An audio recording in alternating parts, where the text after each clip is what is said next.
அஹ், மாணவர்களுக்கு வணக்கம். நான் நினைக்கின்றேன் இது 14வது வகுப்பாக இருக்க வேண்டும். 13 வகுப்பிலேயும் நாங்கள் வெகு அதாவது வெரி கம்ப்ரிஹென்சிவாகவும் வேகமாகவும் நாங்கள் நிறைய முடித்து விட்டோம். அதுக்கு நான் நினைக்கிறேன் ஒழுங்கான வகுப்புகளாகத்தான் இருக்க வேண்டும். ஏனென்றால் இன்னும் எங்களுக்கு 1.5 மாதம் அப்படித்தான் இருக்கின்றது. 2 மாதமும் இல்லை எக்ஸாமுக்கு. அவை நாங்கள் இன்னும் ஒரு கொஞ்சம் சிலபஸ் இருக்கின்றது, அதை முடித்துவிட்டு பாஸ் பேப்பர்ஸும் ஒரு 2-3 பாஸ் பேப்பர்ஸ் செய்ய வேண்டிய ஒரு நிலை இருக்கின்றது. அதால இப்ப ஆன்லைன்ல இல்லாதவர்களும் பின்பு யூடியூபில் பார்த்துவிட்டு ஏதாவது சந்தேகங்கள் கேள்விகள் இருந்தால் எனக்கு பதிவிடலாம். அவை நான் இந்த அடுத்த வகுப்பிலே நான் அதற்கு மறுமொழிகளை கூறக்கூடியதாக இருக்கும். இதில் ஒரு ஆள் நான் நினைக்கின்றேன் ஆன்லைனில் இருக்கின்றான், ரினாட்டா இமானுவல் என்று. நீங்கள் ஆன்லைனில் இருக்கின்றபடியா நேரடியாகவே என்னோட கதைக்கலாம். இதன் பிரச்சனை என்றால் நீங்கள் கதைக்கலாம், பிரச்சனை என்று சந்தேகங்கள் இருந்தால் கதைக்கலாம். அதே சமயம் இப்ப நீங்கள் வேலை செய்யறதுனால் நீங்கள் ஏற்கனவே பேங்க்ல வேலை செய்யறீங்களா இல்லாட்டா ஃபுல் டைமா படிக்கிறீங்களான்றதையும் சொன்னால் எனக்கு தகவல் தேவை. என்னுடைய மாணவர்கள் எப்படி என்ற அப்ப அதை அறிஞ்சாதான் என்னால அதுக்கேற்ற மாதிரி படிப்பிக்க முடியும். அப்ப நாங்கள் இப்ப சென்ற வாரம் நாங்கள் பணத்தை பற்றி படிச்சு கொண்டிருக்கிறோம். நாங்கள் இப்ப பணத்துல நாங்க பணத்தின் வகைகளை பார்த்து கொண்டிருந்தோம். நாங்கள்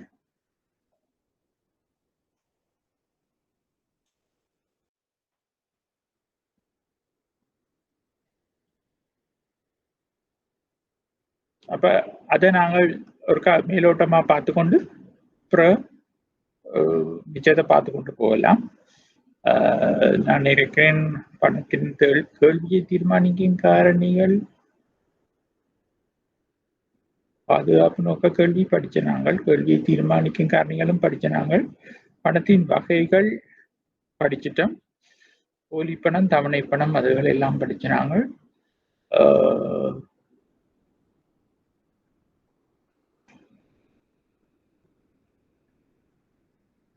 இலங்கை பண நிரம்பல் பாகுபாடுலாம் பார்த்துட்டு விட்டனாங்க.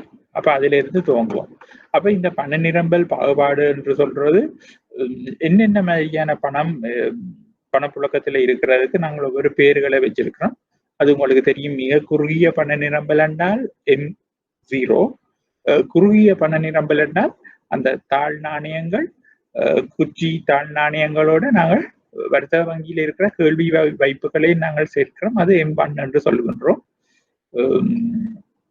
M2 என்பது அந்த வங்கிகள்கிட்ட இருக்கின்ற சேமிப்பு மற்றும் தவணை வைப்புகளையும் சேர்த்துதான் நாங்கள் சொல்லுகின்றோம். அதாவது M1 என்றது தாள்கள் குச்சிகளோட நடைமுறை கணக்கில் உள்ள வைப்பு. அதோட நாங்கள் போலி பணம் என்று நாங்கள் முதல் படித்தோம். சேமிப்பு வைப்புகளும் தவணை வைப்புகள், வர்த்தக வங்கிகளில் உள்ள சேமிப்பு வைப்புகளும் தவணை வைப்புகளும். அப்ப இதை சொல்றது நாங்கள் M2 என்று நாங்கள் சொல்லுவோம். அப்ப பிறகு சீராக்கம் செய்யப்பட்ட விரிந்த பண நிரம்பல் M2B என்றது. இதோட நாங்கள் NRFC நீங்கள் வங்கிகள்ல வேலை செய்திருந்தா உங்களுக்கு தெரியும். அந்த FCBU யூனிட் ஒன்று இருக்கு.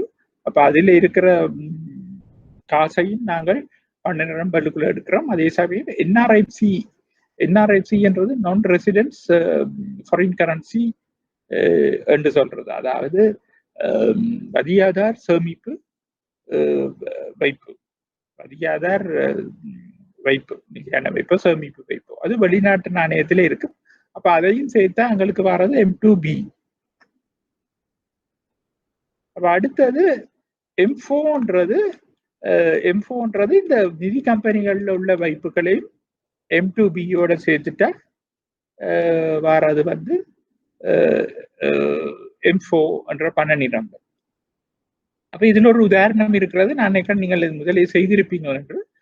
பொருளாதாரம் ஒன்றினது பண நிரம்பல் பற்றிய தரவுகள் பின்வருமாறு மில்லியன்ல தரப்பட்டிருக்கு. வர்த்தக வங்கிகளில் உள்ள தனியார் துறை சேமிப்பு தவணை வைப்புகள் 3,25,000, மத்திய வங்கி வெளியிட்ட நாணயம் 8 லட்சம். வர்த்தக வங்கியில் உள்ள அரச துறையின் தவணை சேமிப்பு வைப்புகள் 2,16,000. மத்திய வங்கியிலும் வர்த்தக வங்கியிலும் உள்ள அரச கேள்வி வைப்புகள் 25,000.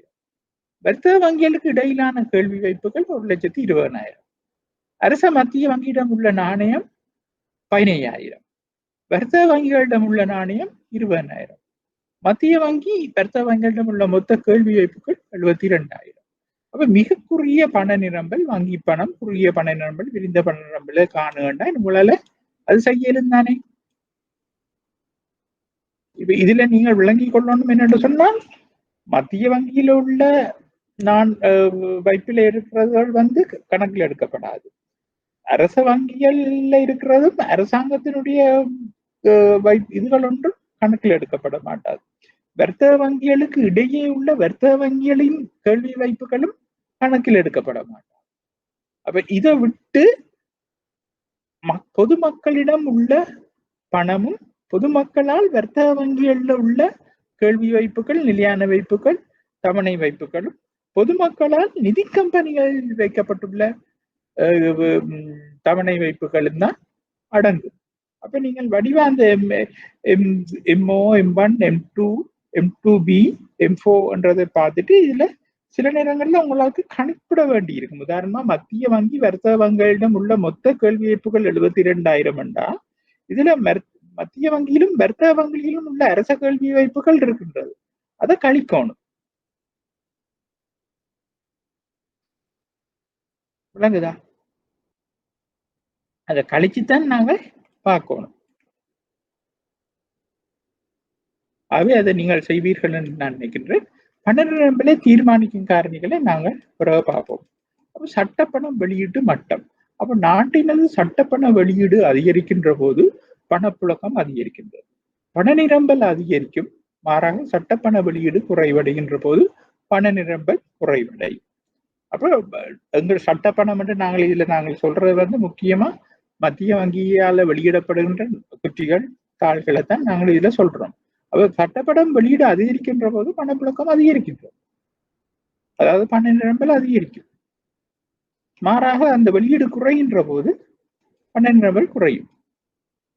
அப்ப அரச மத்திய வங்கியின் உள்நாட்டு வெளிநாட்டு சொத்து மட்டம். அப்ப இரண்டாவதாக இதை தீர்மானிக்கின்ற காரணி என்னன்னு சொன்னா, முதலாவது சட்டப்பணம், இரண்டாவது அரச மத்திய வங்கியின் உள்நாட்டு வெளிநாட்டு சொத்து மட்டம். அதை பாருங்க என்னன்னு. இலங்கை போன்ற வளர்முக நாடுகளில் அரசு மற்றும் மத்திய வங்கியின் உள்நாட்டு வெளிநாட்டு சொத்துக்களை புனையாக கொண்ட நம்பிக்கை நாணய வெளியீட்டை மேற்கொள்ளப்படுகின்றன. அப்ப இந்த நாணயம் என்னென்னு வெளியிடப்படுகின்றது என்று சொன்னால், அந்த காலத்துல தங்கத்தை பேசா வச்சுதான் வெளியிடுறது என்று சொல்லப்படுகிறது. அதுக்கேற்ற அளவு தங்கம் வைப்பில வச்சுக்கொண்டு மிச்சத்தை தான் நாங்கள் வெளியிடுவோம். இலங்கை போன்ற வளர்முக நாடுகளில் அரச மற்றும் மத்திய வங்கியின் உள்நாட்டு வெளிநாட்டு சொத்துக்களை துணையாக கொண்ட நம்பிக்கை நாணய வெளியீட்டை மேற்கொள்ளப்பட்டு வருகின்றோம். அப்ப எங்கள்கிட்ட இருக்கிற சொத்துக்கு எதிராகத்தான் நாங்கள் இந்த நாணயத்தை வெளியிடுறோம். இதனால் இச்சொத்துக்களின் மட்டம் அதிகரிக்கின்ற போது நாணய வெளியீடு அதிகரித்து பண நிரம்பல் அதிகரிக்கும். அப்போ உள்நாட்டிலையும் வெளிநாட்டிலையும் இருக்கிற அரசாங்கத்தின்டையும் மத்திய வங்கியின்டையும் சொத்துக்கள் அதிகரிக்கும் போது பண நிரம்பல் அதிகரிக்குமே, நாணய வெளியீடு அதிகரிக்கும்.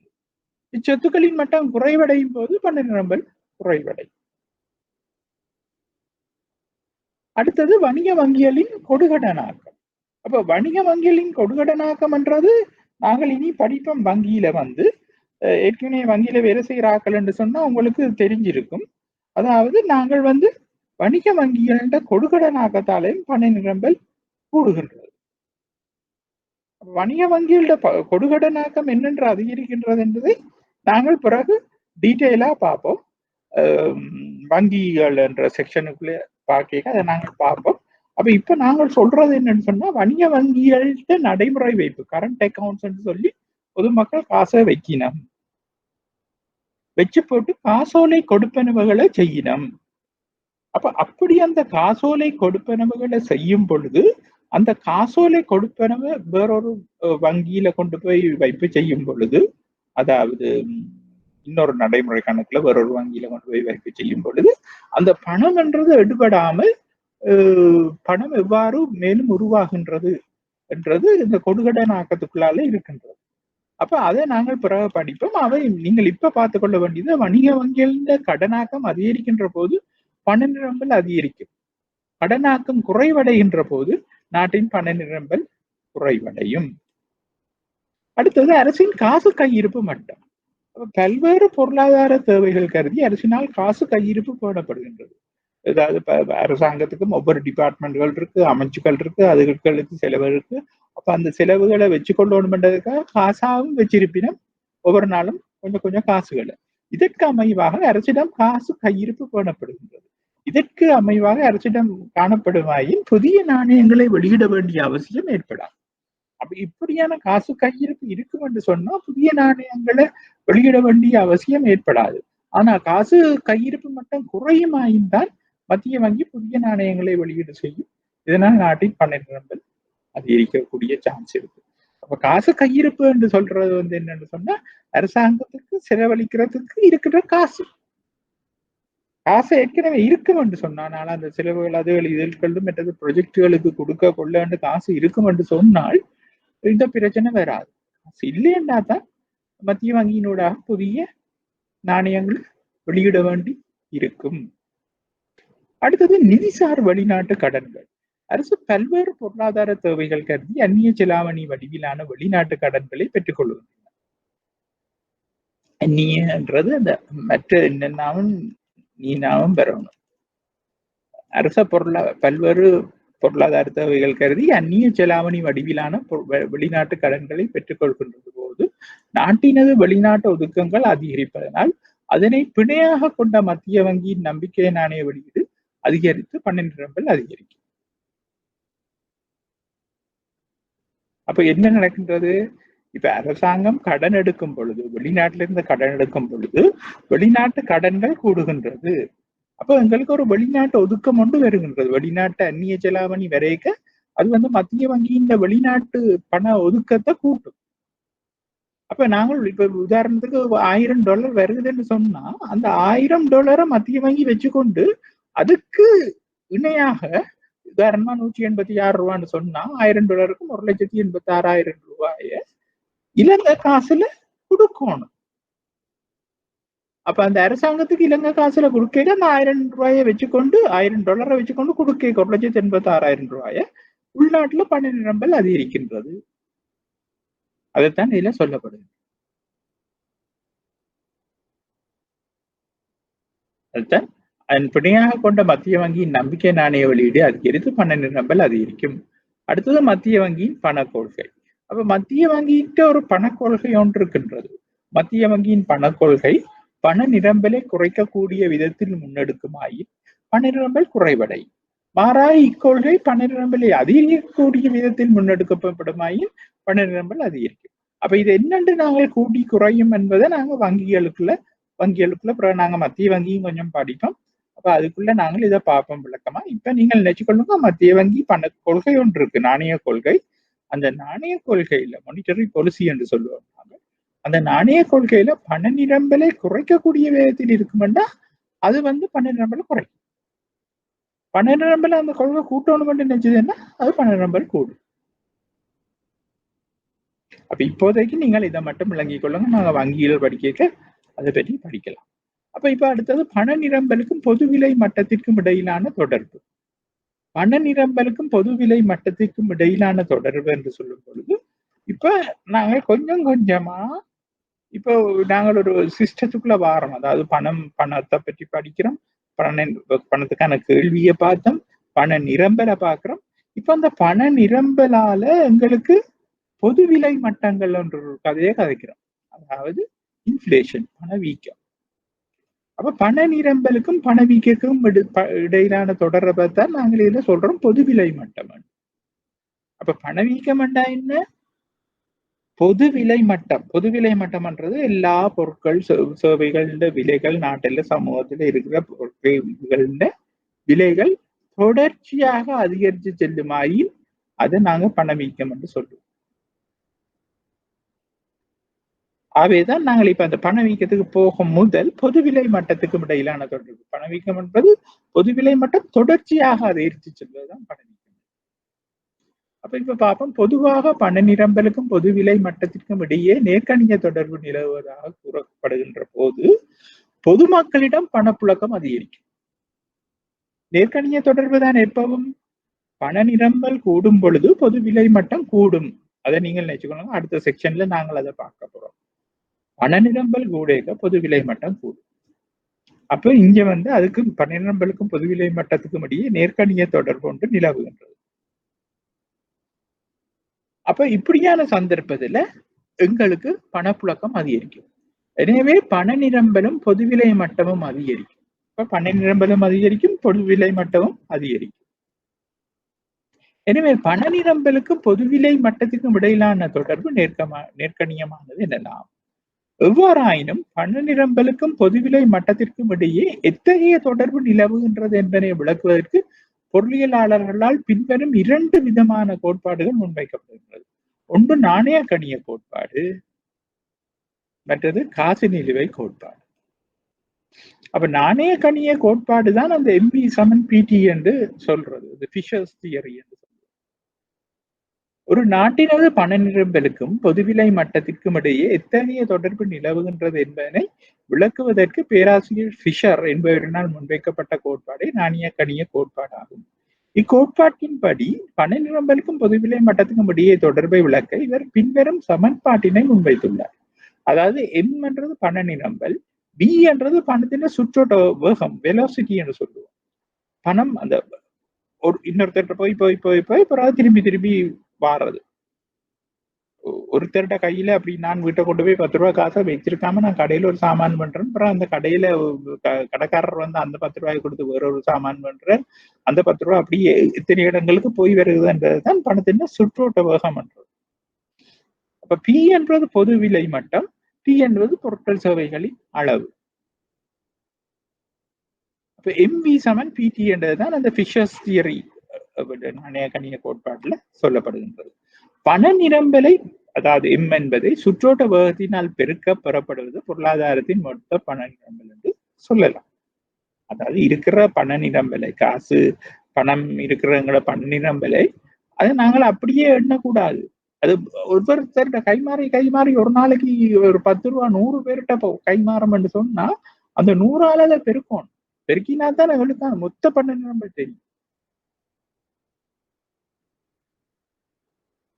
பொதுவிலை மட்டத்தினை பொருட்கள் சேவைகளின் அளவால் பெருக்கப்பெறப்படுவது பணத்திற்கான மொத்த கேள்வி எனவும் சொல்லப்படுகின்றது. அப்ப மொத்த பண நிரம்பல் பணத்திற்கான மொத்த கேள்விக்கு சமனாகும் எனவும் குறிப்பிடுகின்ற ஃபிஷர் இக்கோட்பாட்டை விளக்குவதற்கு பின்வரும் 2 எடுகோள்களை முன்னெடுக்கின்றார். அப்ப அவர் இது MV = PT என்றார். MV என்றது பண நிரம்பல், PT என்பது பணத்துக்கான கேள்வி. அது எப்பவும் சமனா இருக்கும் என்று சொல்றார். அதுக்கு 2 நிபந்தனைகளை சொல்றார். பொருளாதாரம் குறுங்காலத்தில் உள்ளது என்று சொல்றார். அப்ப இச்சந்தர்ப்பத்தில் பணத்தின் சுற்றோட்ட வேகம் மாற்றமடையாது, நிலையாக காணப்படும். ஒரு சுற்றோட்ட வேகம் மாறிலி, அதாவது மாறாம இருக்கும். ஒரு நாளைக்கு 10 பேர்கிட்ட தான் ஒரு 10 ரூபா மாறுதுன்னு சொன்னா அப்படியேதான் இருக்குது என்று அவர் சொல்றார். பொருளாதாரம் நிறைதொழில் மட்டத்தில் உள்ளது. அப்ப பொருளாதாரம் நிறைதொழில் மட்டத்தில் இருந்தா என்ன? நிறைதொழில் மட்டம் என்பது என்ன? முற்று முழுதாக எங்களது ரிசோர்சஸ், வளங்கள் பாவனையில் உள்ளது. அப்ப இச்சந்தர்ப்பத்தில் பொருட்கள் சேவைகளின் அளவு T மாற்றமடையாது. எனவே T ஒரு மாறிலி எனவும் குறிப்பிடுகின்றார். அப்ப இங்க V என்பது வெலோசிட்டி, சுற்றோட்ட வேகம் ஒரு மாறிலி. இங்க T பொருட்கள் சேவைகளின் அளவும் மாற்றமடையாது. என்று சொன்னா நிறைதொழில் மட்டத்தில் இனி உற்பத்தி செய்ய இயலாது, இனி கூட உற்பத்தி செய்யலாம். அதே சமயம் நாங்கள் குறைக்கவும் மாட்டோம். அப்ப அதுவும் மாறிலி. அப்ப MV = PT. அப்ப இந்த நோட்டை பார்த்துக்கோங்க. குறுங்காலத்தில் நிறைதொழில் மட்டம் நிலவும் போது பியும் டியும் மாறிலியாக காணப்படும் சந்தர்ப்பத்தில் பண நிரம்பலை அதிகரிக்க அதே வீதத்தினால் பொது விலை மட்டமும் அதிகரிக்கும். பண நிரம்பல் அதிகரிக்க பொது விலை மட்டமும் அதிகரிக்கும் என்று அவர் சொல்றார். பண நிரம்பல் குறைவடைய அதே வீதத்தினால் பொது விலை மட்டமும் குறைவடையும் என்று சொல்கின்றார். அப்ப நாங்கள் இந்த பணவீக்கத்தை பற்றி நாங்கள் அடுத்த இதுல பார்க்க போறோம்.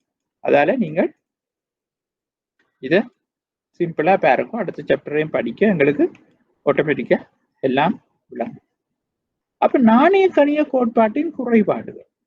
அப்ப இந்த நாணய கணிய கோட்பாடு, அதாவது ஃபிஷர் முன்வைச்ச பாலிசியில என்ன பிள்ளை இருக்குன்னு பார்ப்போம்.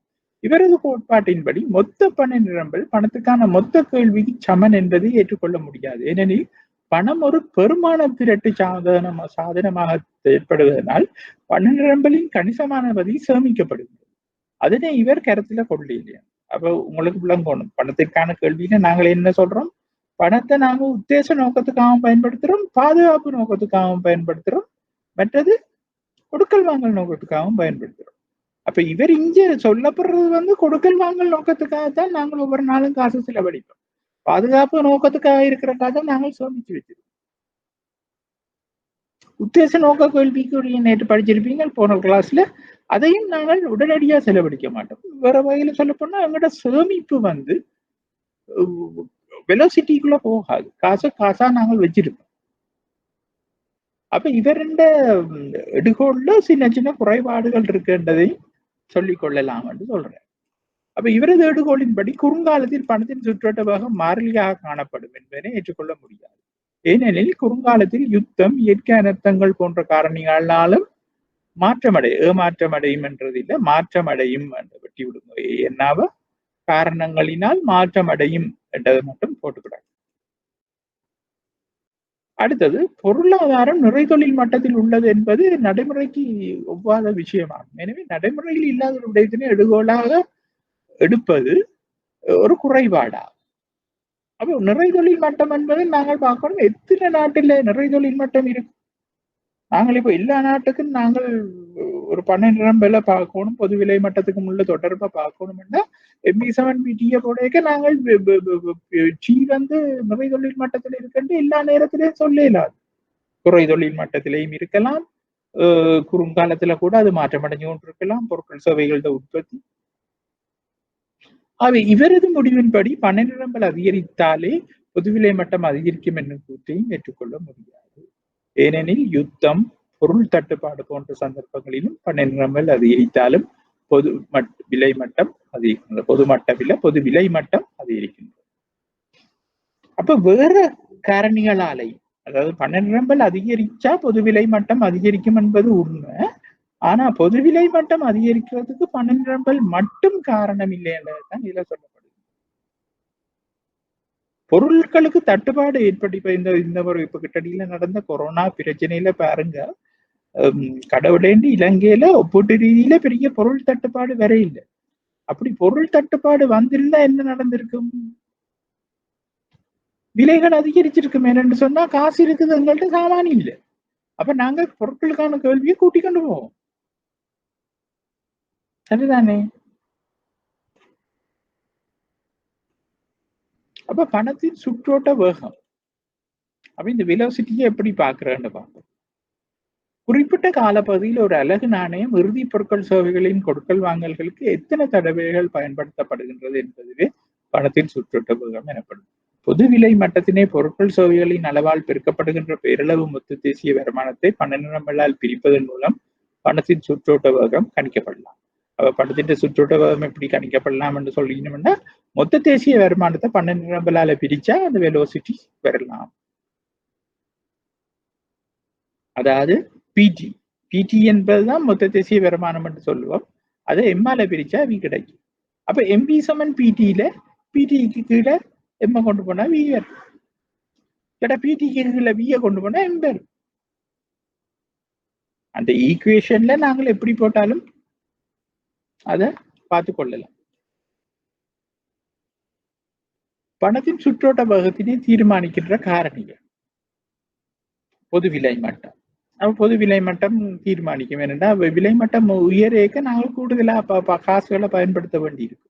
பொருட்கள் சேவைகளின் அளவு நாங்க கூடுதலா நுகர்றேக்க கூடுதலா காசு கொடுக்க வேண்டி இருக்கு. பேரளவு மொத்த தேசிய வருமானம் என்பது மெய் வருமானம் இல்லை, பணவீக்கத்தோட சேர்ந்தது. நாங்கள் தேசிய வருமானத்துல பேரளவு மொத்த தேசிய வருமானம்ன்றது பணவீக்கத்தை அட்ஜஸ்ட் பண்ணாதது. அப்ப அந்த பணவீக்கத்தை அட்ஜஸ்ட் பண்ணாம மொத்த தேசிய வருமானம் கூடியிருக்கேக்கு பொருட்கள் சேவைகளோட பெறுமதி விலைகள் கூடியிருக்கின்றதுதான் அர்த்தம்.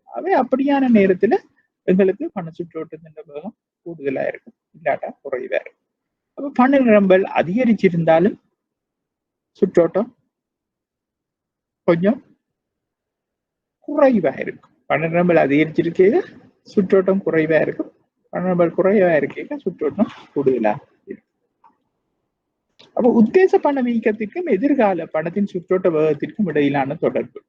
அப்ப எதிர்காலத்தில் பணவீக்கம் ஏற்படும் என கருதப்படுகின்ற போது நிகழ்காலத்தில் பணத்தை கொடுக்கல் வாங்கல்களுக்கு பயன்படுத்துகின்ற வேகம் அதிகரிக்கும். அப்ப எதிர்காலத்தில் பணவீக்கம் ஏற்படும் என்றேக்க இப்ப நாங்க நிறைய சாமான்களை வேண்டுகளை பார்ப்போம். அப்ப சுற்றோட்டம் பணத்தின் வெலோசிட்டி கூட பார்க்கும். எனவே எதிர்கால பணவீக்கத்துக்கும் பணத்தின் சுற்றோட்ட வேகத்துக்கும் இடையான தொடர்பு நேர்கணியம். அப்ப உயர்வலு பணம் நாணய தளம் இல்லாட்டா தள நாணயம். அப்ப குறிப்பிட்ட ஒரு காலப்பகுதியில் பொருளாதாரம் ஒன்றில் மத்திய வங்கியில் பொறுப்பில் உள்ள அதிமுக்கியத்துவம் வாய்ந்த பணமே உயர்வலு பணம் எனப்படும். மத்திய வங்கியில பொறுப்பில் உள்ள அதிமுக்கியத்துவம் வாய்ந்த பணம் தான் ஹை பவர்ட் மணி என்று நாங்கள் சொல்லுகின்றோம். உயர்வலு பணம் என்பது பொதுமக்கள் வணிக வங்கிகளின் சார்பாக மத்திய வங்கியின் பொறுப்புகளே ஆகும். அப்ப வணிக வங்கிகள் சார்பாக பொதுமக்களுக்கு கொடுக்க வேண்டிய மத்திய வங்கியின் பொறுப்பை தான் உயர்வலு பணம் என்று சொல்லுவோம். உயர்வலு பணமே வணிக வங்கிகளின் கடனாக்கத்துக்கு பயன்படுத்தப்படுவதனால் இந்த பொருளாதார ரீதியாக முக்கியத்துவம் பெறுகின்றது. அப்ப உங்களுக்கு விளங்குது தானே, வணிக வங்கிகள்ல பொதுமக்கள் வச்ச வைப்புகளை தான் இது சொல்லப்படும். உயர்வலு பணம் என்பதனுள் பின்வரும் விடயங்களும் உள்ளடக்கப்படுகின்றன. பொதுமக்களிடமுள்ள நாணய குத்திகள் தாள்கள், வணிக வங்கிகளிடமுள்ள நாணய குத்திகள் தாள்கள், வணிக மத்திய வங்கியில் பேணுகின்ற ஏனைய நிதி நிறுவனங்கள் மத்திய வங்கியில் பேணுகின்ற ஒதுக்கங்கள். அப்ப வணிக வங்கியில் மத்திய வங்கியில சில கணக்கை வச்சு காசுகளை வச்சிருக்கும். அதே மாதிரி வேற நிதி நிறுவனங்களும் மத்திய வங்கியில கணக்கு வச்சிருக்கும், காசை வச்சிருக்கும். அதுகளையும் நாங்கள் சேர்க்கிறோம். அப்ப உயர்வலு பணங்கள் மத்திய வங்கியில் பின்வரும் தேசிய உள்நாட்டு வெளிநாட்டு சொத்துக்களுக்கு சமனாக காணப்படும்.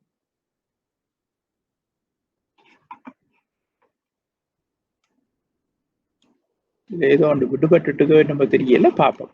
பணப்பெருக்கி குறித்த ஒரு காலப்பகுதியில் நாட்டினது பண நிரம்பலுக்கு நாணயத்தாளுக்கும் இடையிலான விகிதம் பணப்பெருக்கி எனப்படும். குறித்த ஒரு காலப்பகுதியில் நாட்டினது பண நிரம்பலுக்கும் நாணயத்தாள்களுக்கும் இடையிலான விகிதம் பணப்பெருக்கி எனப்படும். உதாரணமா M2B என்ற பண நிரம்பல் உங்களுக்கு தெரியும் தானே. அது நாணய தளத்தால பிரிச்சா வராது பணப்பெருக்கி. M2B என்றதை நீங்கள் முன்னுக்கு பார்க்கணும். MTB என்ற விரிந்த பணம் என்று நாங்கள் படித்தோம். அப்ப குறித்த நாட்டினது பணப்பெருக்கியை நாணய தளத்தால் பெருக்கும் போது அந்நாட்டின் பண நிரம்பல் கணிக்கப்படும். அந்நாட்டின் என்றைக்கு அந்த மற்ற நாணாவரும் அந்நாட்டின் பண நிரம்பல் கணிக்கப்படும். பண நிரம்பல் சமன் பணம் பெருக்கி தர நாணய தளம்.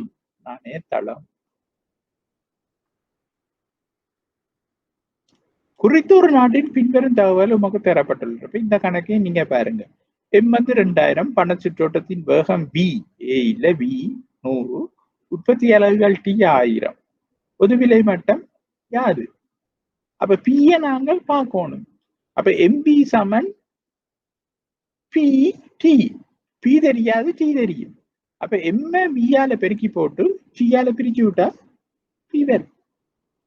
VT மாறிலியாக இருக்க பண நிரம்பல் 2 மடங்கு அதிகரிப்பின் பொது விலை மட்டம் யாது?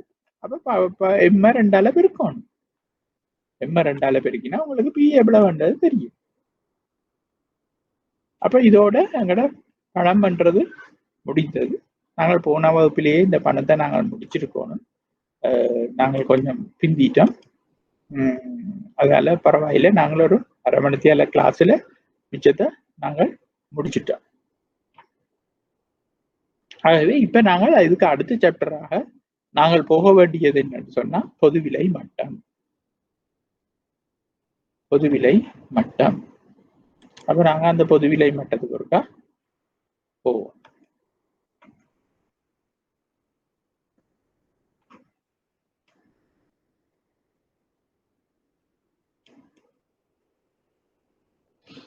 அப்ப இந்த பொதுவிலை மட்டம் என்னன்ற நான் இப்ப உங்களுக்கு அப்போது சாதுவா சொன்னேன்னா நீங்கள் இதை வாசிச்சு பார்க்க உங்களுக்கு தெரியும்.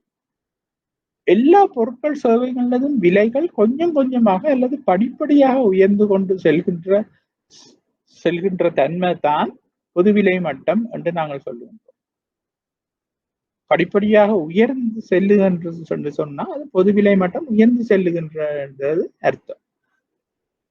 சரியா? சில பொருட்கள் சேவைகளின் விலைகள் உயர்வடையும் போது வேறு சில பொருட்கள் சேவைகளின் விலைகள் குறைவடையலாம். ஒரு சீரான தன்மையுடைய விலைகள் உயர்வடைதலை தான் இங்க நாங்க பார்க்க வேண்டியிருக்கு. அப்போ ஒரு சீரான தன்மையுடைய விலைகள் உயர்வடைதலை காட்டணும். அதாவது ஒரு 100 பொருட்களுக்கு விலைகள் அதிகரிச்சு செல்ல ஒரு 5-6 பொருட்களுடைய விலைகள் குறைஞ்சு கொண்டு போகலாம். ஆனாலும் நாங்கள் பொது விலை மட்டம் என்று சொல்றது அந்த பொதுவா சராசரிக்கு மேல பொருட்கள் அதிகரிக்கின்றதுன்னு சொன்னா நாங்கள் பொருட்கள் சேவைகளுடைய விலைகள் அதிகரிக்கின்றது தான் நாங்கள் சொல்லுவோம். அதுதான் நாங்கள் பொது விலை மட்டம் என்று சொல்லுவோம். பொது விலை மட்டம் என்பது விலை சுட்டன்களுடன் கணிப்பிடப்படுகின்றது. அப்ப இதை நாங்க கணிப்பிடுறது எவ்வளவு லேசா என்னென்று கணிப்பிடலாம் என்று சொன்னா விலை சுட்டங்களோட தான் கணிப்பிடப்படும். தெரிவு செய்யப்பட்ட சந்தையில் கிடைக்கும் பொருட்கள் சேவைகளின் மாதிரிகளை எடுத்து அவற்றின் நிறைவூட்டப்பட்ட சராசரிகளின் மூலமாக இந்த விலை சுட்டன் கணிப்பிடப்படுகிறது. நிறைவூட்டப்பட்ட சராசரிகள் என்று சொல்லும் பொழுது ஒவ்வொரு பொருட்களோட விலைகளை எடுக்கிறோம். விலைகளை எடுத்து போட்டு சில முக்கியத்துவத்துக்கு ஏற்ற மாதிரி சில பொருட்கள் முக்கியம்னா அந்த பொருட்களுக்கு வெயிட் ஒன்று கொடுப்போம். உதாரணமா 100 வீத வெயிட்டை கொடுப்போம். சில இதுகள் முக்கியம் இல்லைன்னா அதுக்கு 10 வீத வெயிட்டை கொடுப்போம். அப்ப இதெல்லாம் கணிப்படுறது நாங்கள் இதுல நான் சொல்லி இருக்கின்றேன். நாங்கள் அதை அந்த நேரம் பார்ப்போம். ஆனால் அது அவ்வளவு முக்கியம் இல்லை. உங்களுக்கு மேலோட்டமா தெரிஞ்சிருந்தா காணும். அப்ப விலை சுட்டன்களின் அடிப்படை அறிமுகம். பொருட்களின் விலைகளில் நிறைவூட்டப்பட்ட சராசரியே விலை சுட்டன் எனப்படுகின்றது. பின்வரும் படிமுறைகள் இதுக்கு பயன்படுத்தப்படுகின்றன. அப்ப முதலாவது நாங்க ஒரு அடிப்படை ஆண்டை தெரிவு செய்து வைத்திருக்கோம். அடிப்படை ஆண்டை தெரிவு செய்து வைத்திருக்கிறோம்னு சொன்னா இப்ப இலங்கையில சொல்லுவோம். இலங்கையில பொது விலை சுட்டன் நாங்கள் கணிப்படைக்க 5 வருஷத்துக்கு ஒருக்கா அந்த அடிப்படை ஆண்டை மாத்திக்கொண்டு வருகின்றோம். ஆக குறைந்த பொருளாதார தளம்பல்களை கொண்ட ஒரு ஆண்டை அல்லது பொருளாதார தளம்பல்கள் அற்ற ஆண்டை அடிப்படை ஆண்டாக கொள்கின்றோம்.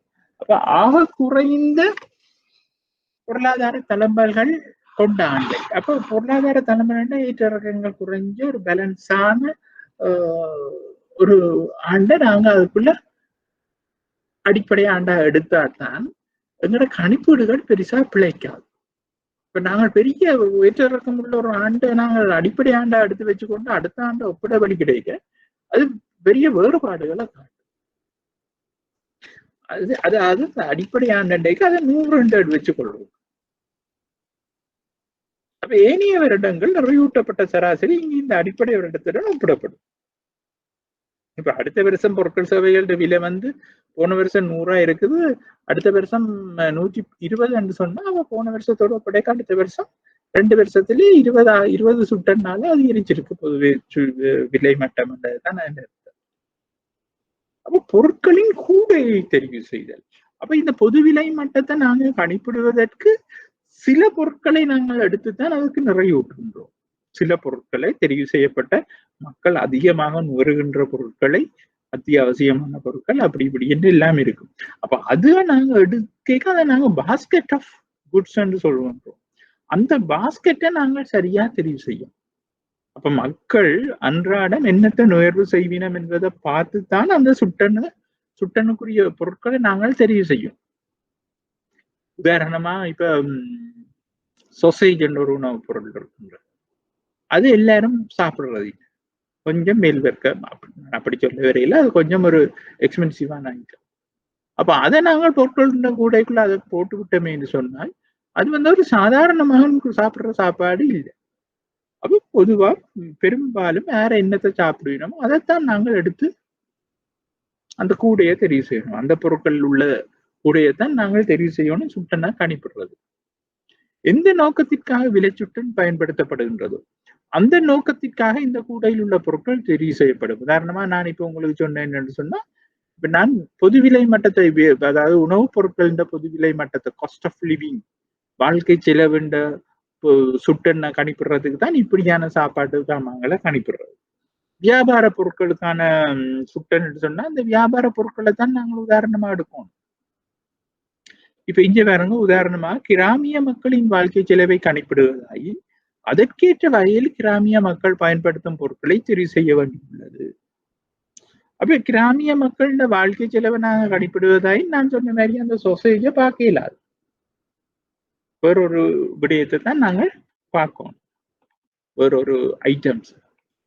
உதாரணமா கிராமிய மக்கள் தேங்காயை கூடுதலா பாவிக்கணும். கம்பல் குழம்புகளுக்கு தேங்காய், அரிசி, இறைச்சி, மீன், மரக்கறிகள் அதுகளைத்தான் நாங்கள் அங்க பார்க்கணும். இப்படியான இது சொசைட்டி மற்றும் மாமிசம் தான். ஆனா அதுக்காக அது வந்து பதப்படுத்தப்படும்.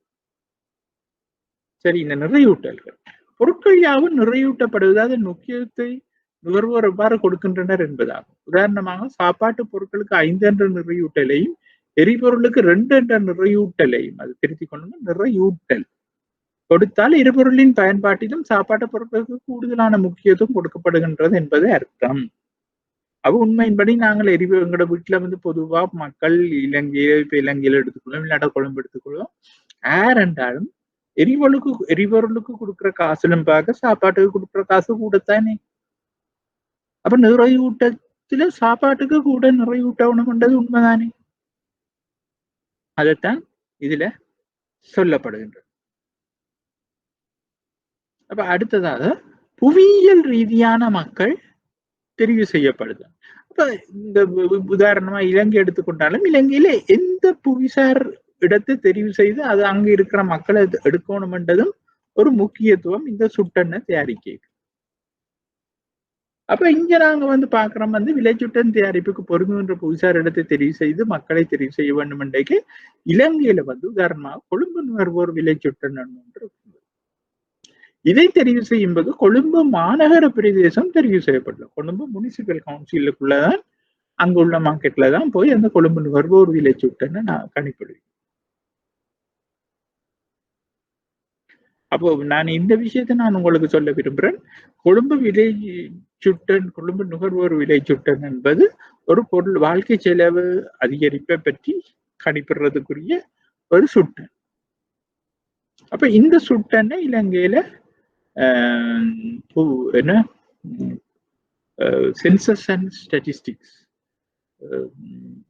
சனத்தொகை புள்ளி விவர திணைக்களம் தான் கணிப்பிட்டு அதை பப்ளிஷ் பண்ணும், வெளியிடும் வழி ஆக்களுக்கு. இதே சமயம் இலங்கை மத்திய வங்கி இந்த புள்ளி விபர திணைக்களம் ஒன்று இருக்கு, அவர்களும் இதை கணிப்பிடுவார்கள். ஆனா சென்சஸ் அண்ட் ஸ்டாட்டிஸ்டிக்ஸ் என்னென்று சொல்றது சனத்தொகை மற்றும் புள்ளி விவர திணைக்களத்தின் இதுதான் வெளியில விடுறது. பெரும்பாலும் 2 பேற்ற கணிப்பும் ஒன்றாதான் இருக்கும். என்றாலும் இந்த திணைக்களத்தின் கணிப்பு தான் வெளியில விடுறது. அப்ப விலைகள் என்ற தரவு எப்படி சேகரிக்கப்படுகின்றது? உண்மையான விலைகள் நுகர்வோர் செலுத்தியது கவனத்தில் எடுக்கப்படும். அப்ப இதிலும் ஒரு பாஸ்கெட் தெரிவு செய்திருக்கணும். என்ன பாஸ்கெட்ல என்னென்ன வேண்டுறாண்டு மார்க்கெட்ல போய் காசை கொடுத்து வேண்டுவினோம். இந்த விலைகள் சரியானதாகவும் உண்மையானதாகவும் இருக்கும். அப்ப இந்த விலை வந்து கட்டாயம் உண்மையா இருக்கு. வேண்டாம் ரிசீட்டை கொண்டாடுறேன் வேண்டாம் ரிசீட்டை கொண்டாடுறோம்.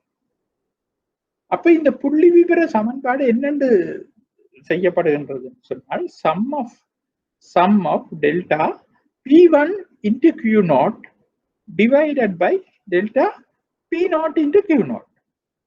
அப்ப என்ன Q0 என்றது அடிப்படை ஆண்டு. அடிப்படை ஆண்டுல அந்த அடிப்படை ஆண்டுல நாங்கள் சொல்லுவோம் 5 ராத்தல் பானும் 2 கிலோ அரிசியும். ஒரு சின்ன உதாரணத்துக்கு சொல்றோம்.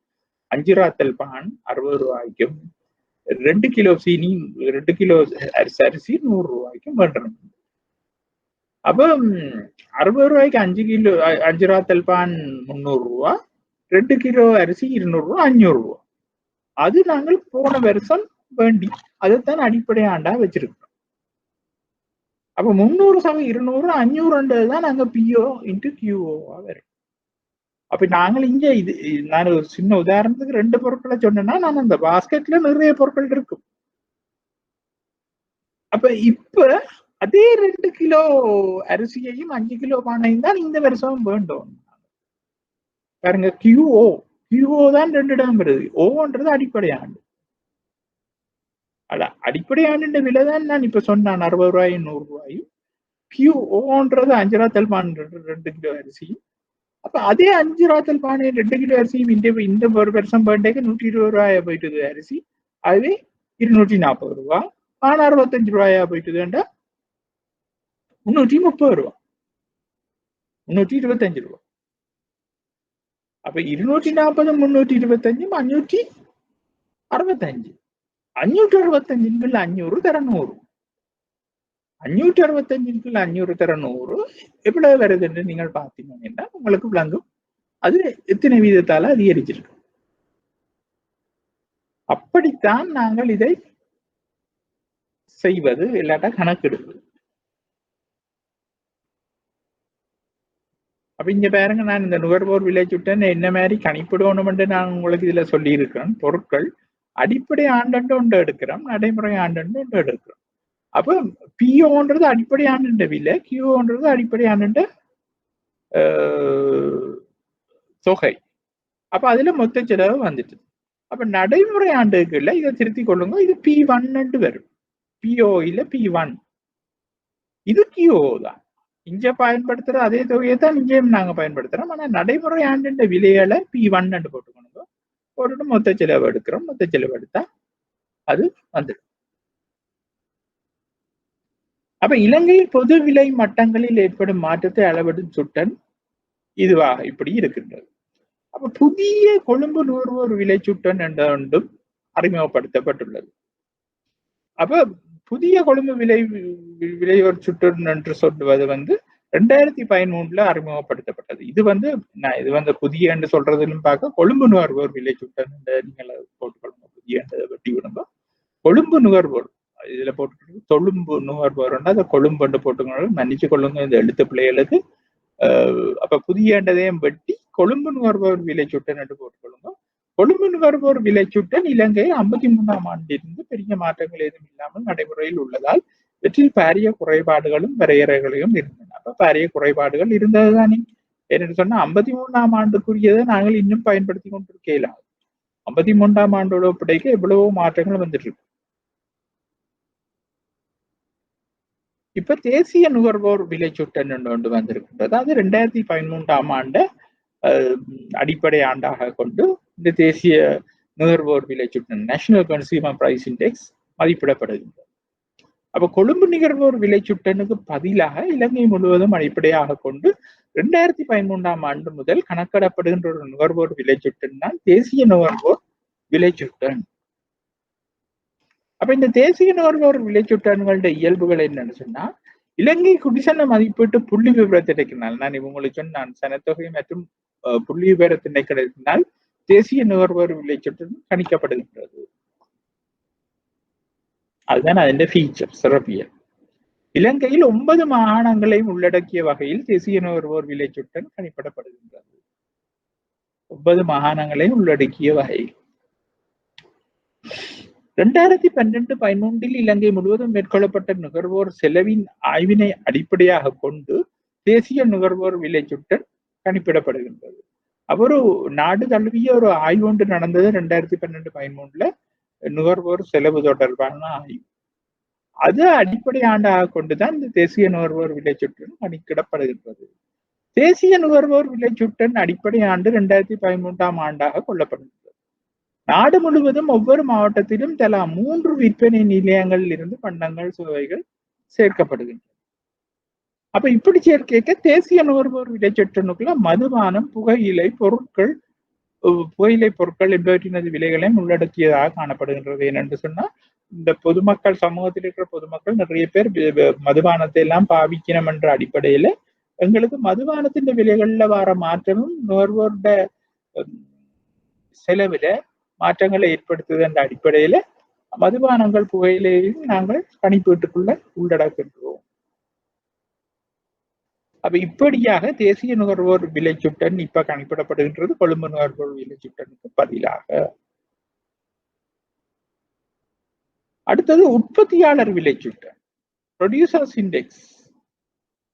இதுவரை காலமும் இலங்கையில் காணப்பட்ட மொத்த விற்பனை விலை சுட்டன், ஹோல்சேல் பிரைஸ் இண்டெக்ஸ் என்ற ஒன்று இருந்தது இவ்வளவு காலம். அதுக்கு பதிலாக 2015ஆம் ஆண்டிலிருந்து புதிதாக அமல்படுத்தப்பட்ட ஒரு மொத்த விலை சுட்டனை உற்பத்தியாளர் விலை சுட்டன் என்று சொல்றோம், ப்ரொடியூசர்ஸ் பிரைஸ் இண்டெக்ஸ். அப்போ உற்பத்தியாளர் விலை சுட்டனின் இயல்புகள் என்னவா இருக்கின்றது என்று பார்ப்போம்.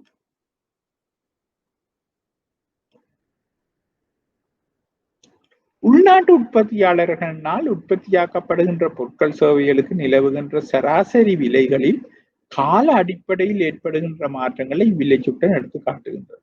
உள்நாட்டு உற்பத்தியாளர்களால் உற்பத்தியாக்கப்படுகின்ற பொருட்கள் சேவைகளுக்கு நிலவுகின்ற சராசரி விலைகளில் கால அடிப்படையில் ஏற்படுகின்ற மாற்றங்களை விலைச்சுட்டன் எடுத்து காட்டுகின்றது. அப்ப இந்த உற்பத்தியாளர் விலைச்சுட்டன் என்னத்துக்காக நாங்கள் கணிப்பிடுகின்றோம் என்று சொன்னா, உள்நாட்டுல உற்பத்தி செய்யப்படுகின்ற பொருட்களுக்கு உற்பத்தியாளர்களால விற்கின்ற விலைகள், அந்த ஹோல்சேல் மார்க்கெட்டுக்கு உற்பத்தியாளர் என்ன விலைக்கு விற்கிறோமோ அதைத்தானே நாங்கள் பார்க்கிறோம்.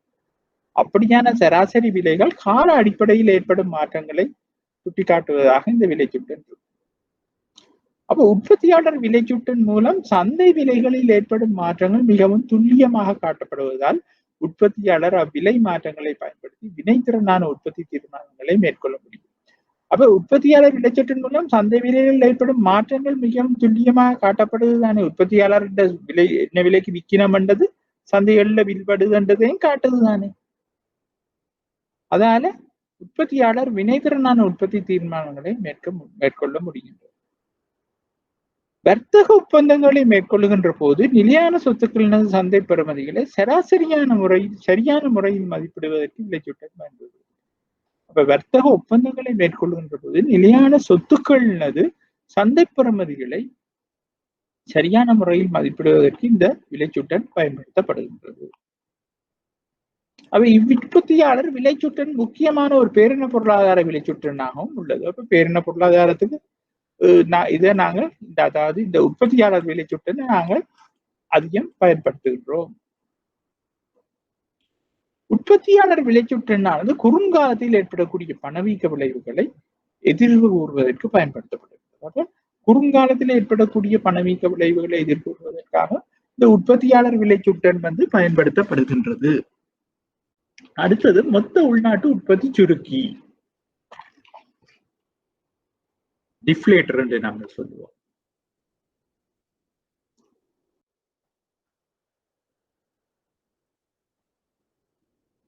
நடைமுறை விலையில் கணிப்பிடப்பட்ட மொத்த உள்நாட்டு உற்பத்தியை நிலையான விலையிலான மொத்த உள்நாட்டு உற்பத்தியாக மாற்றுவதற்கு பயன்படுத்தப்படுகின்ற ஒரு விலைச்சுட்டனை இந்த மொத்த உள்நாட்டு உற்பத்தி சுருக்கியது. மொத்த உள்நாட்டு உற்பத்தியில் உள்ளடக்கப்படுகின்ற எல்லா பொருட்கள் சேவைகளதும் விலைமட்ட மாற்றங்களை அடிப்படையாக கொண்டு மொத்த உள்நாட்டு உற்பத்தி சுருக்கி காணப்படுகின்றது. அப்ப நாங்க தேசிய வருமானம் படிக்க ஒரு 2 விஷயம் பார்த்தோம். பேரளவு பெறுமதியில இருக்கிற மொத்த உள்நாட்டு உற்பத்தி இல்லாட்டா மொத்த தேசிய உற்பத்தி, அதை நாங்கள் மெய்ப்பெறுமதியில அதாவது நிலையான விலையில மாற்றுவோம் என்று நாங்கள் சொன்னோம். இல்லாட்டா அந்த பணவீக்கம் உள்ளடக்கப்பட்டிருக்க வேண்டும். அப்படி மாற்றுறதுக்கு பயன்படுத்தப்படுற சுட்டன் தான் இது. அப்படி மாற்றுறதுக்கு பயன்படுத்தப்படுற சுட்டன் தான் இது. அப்ப மொத்த உள்நாட்டு உற்பத்தி சுருக்கி எப்படி இருக்கும்னு சொன்னா, நடைமுறை விலையில் உள்ள மொத்த உள்நாட்டு உற்பத்திய நிலையான விலையில் உள்ள மொத்த உள்நாட்டு உற்பத்தியால பிரிச்சு விட்டா 100ஆல பெருக்கினா மொத்த உள்நாட்டு உற்பத்தி சுருக்கி வரும். அப்ப நடைமுறை விலையில இருந்த நிலையான விலைக்கு மாற்றுறதுக்கு நாங்கள் ஒரு ஈக்குவேஷன் ஒரு பேஸ் வச்சிருக்கோம். அந்த பேஸின் அடிப்படையில தான் நாங்கள் அதை மாற்றணும். உதாரணத்துக்கு சென்ற வருடம் 1000 மில்லியன் ஜிடிபி என்று சொன்னா அது நிலையான விலை என்று எடுத்துக்கொண்டா, இந்த முறை 1500 மில்லியன் ஜிடிபி இருக்குன்னு சொன்னா 1500 1000ஆல பெருக்கி விட்டு 100ஆல பெருக்கினா அது உள்நாட்டு உற்பத்தி சரி இது நடைமுறை விலையில் 1200 இருக்குன்னு சொல்லுவோம். நாங்க நிலையான விலையை சென்ற வருடம் தான் அது பேஸ் இயர் என்று வச்சுக்கொண்டு பணவீக்கத்துக்கு அட்ஜஸ்ட் பண்றோம்டா நிலையான விலையில் உள்ள ஜிடிபி 1000 என்று வச்சுக்கொண்டா, நடைமுறை விலையில் உள்ளது 1200 என்று சொன்னா 1200 1000ஆல பிரிச்சு 100ஆல பிறகு உற்பத்தி சுருக்கி வரும். ரெண்டும் ஒரே வருடத்துக்குரியதுதான். ஆனா ஒன்று நடைமுறை விலையில இருக்குது, ஒன்று நிலையான விலையில இருக்கு. அதை விளங்கி நான் முதல் பிள்ளையா சொல்லி போட்டேன். ரெண்டும் ஒரே வருடத்துக்குரிய ஜிடிபி தான். ஒன்று நடைமுறை விலையில இந்த பிரசன்ட் சந்தை விலையில இருக்குது, மற்றது மெய்ப்பெறுமதியில இருக்கு. நீங்க தேசிய வருமான நோட்ஸ் ஒர்க்கா பாத்தீங்கன்னா உங்களுக்கு தெரியும். அதுல நான் ஒரு கட்டத்துல படிச்சுன்னா பேரளவு பெறுமதியில இருக்கிறது மெய்ப்பெறுமதியில இருக்கு. அப்ப அடுத்தது கொழும்பு நுகர்வோர் விலைச்சுட்டன். அப்ப இந்த 53ஆம் ஆண்டுல இருந்து உள்ளது இப்போ உண்டு நாடு தழுவிய ரீதியில ஒரு விலைச்சுட்டனை நாங்கள் அறிமுகப்படுத்தி இருக்கிறோம் 2013ஆம் ஆண்டு. அடுத்தது கொழும்பு நுகர்வோர் விலைச்சுட்டன் என்ற அடிப்படை ஆண்டையும் நாங்கள் மாற்றி இருக்கிறோம். கொழும்பு மாவட்டத்தில் உள்ள மக்களது வாழ்க்கை செலவுகளை அடிப்படையாக கொண்டு இலங்கையில் மக்கள் வாழ்க்கை செலவில் ஏற்பட்ட மாற்றத்தை அறிந்து கொள்வதற்காக 2008ஆம் ஆண்டு மே மாதத்திலிருந்து அளவிடப்படுகின்ற ஒரு சில்லறை விலைச்சுட்டனை கொழும்பு நுகர்வோர் விலைச்சுட்டன் ஆகும். அப்ப அந்த 53ஆம் ஆண்டு கதை இல்லை, இப்ப 2000 ஆண்டிலிருந்து இது அளவிடப்படுகின்றது. ஆனா இப்ப உள்ள பேசியர் 2013ஆம் ஆண்டு. குடிசன மதிப்பு புள்ளிவிவர திணைக்களத்தினால் இந்த விலைச்சுட்டன் கணிப்பிடப்படுகின்றது. இது 2013ஆம் ஆண்டினை அடிப்படையாக கொண்டு காணப்படுகிறது. கொழும்பு மாவட்டத்திலே புவியியல் பிரதேசமாக கொண்டு இந்த விலைச்சுட்டன் கணிப்பிடப்படுகின்றது. கொழும்பு மாநகர சபை எல்லையில் கொழும்பு மாவட்டத்தை தான் எல்லையாக கொண்டு இது கணிப்பிடப்படுகின்றது. அப்ப கொழும்பு மாவட்டத்தில் உள்ள நகர்ப்புற வீட்டு அலகுகளையும் உள்ளடக்கிய வகையில் இவ்விலைச்சுட்டன் கணிப்பிடப்படுகின்றது. இங்கு பண்ட தொகுதிகள் 95 பண்ட வகைகளும் 10 பண்ட தொகுதிகளும் 95 பண்ட வகைகளும் கணிப்பிட்டுள்ளன. அப்ப பண்ட தொகுதிகள் என்றால் உங்களுக்கு தெரியும், அரிசியை நாங்கள் ஒரு பண்ட தொகுதியை எடுத்தோம்னா அதுக்குள்ள 4-5 வகையான அரிசிகளை நிறைவூட்டப்பட்ட அடிப்படையில வேண்டும். அப்ப அப்படி 10 பண்ட தொகுதிகள் இருக்குது, ஆனா 95 பண்ட வகைகள் இருக்கின்றது.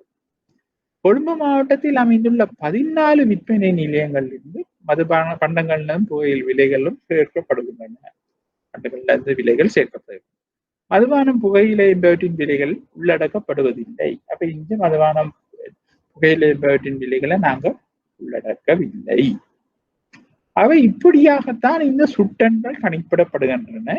இந்த சுட்டன்கள் ஆண்டாண்டு காலமாக ஆண்டுக்கு ஆண்டு இந்த சுட்டன் இல்லாட்டா மாதத்துக்கு மாதம் இந்த சுட்டன் அதிகரிச்சு கொண்டு செல்லுகின்றது என்று சொன்னால், நாங்கள்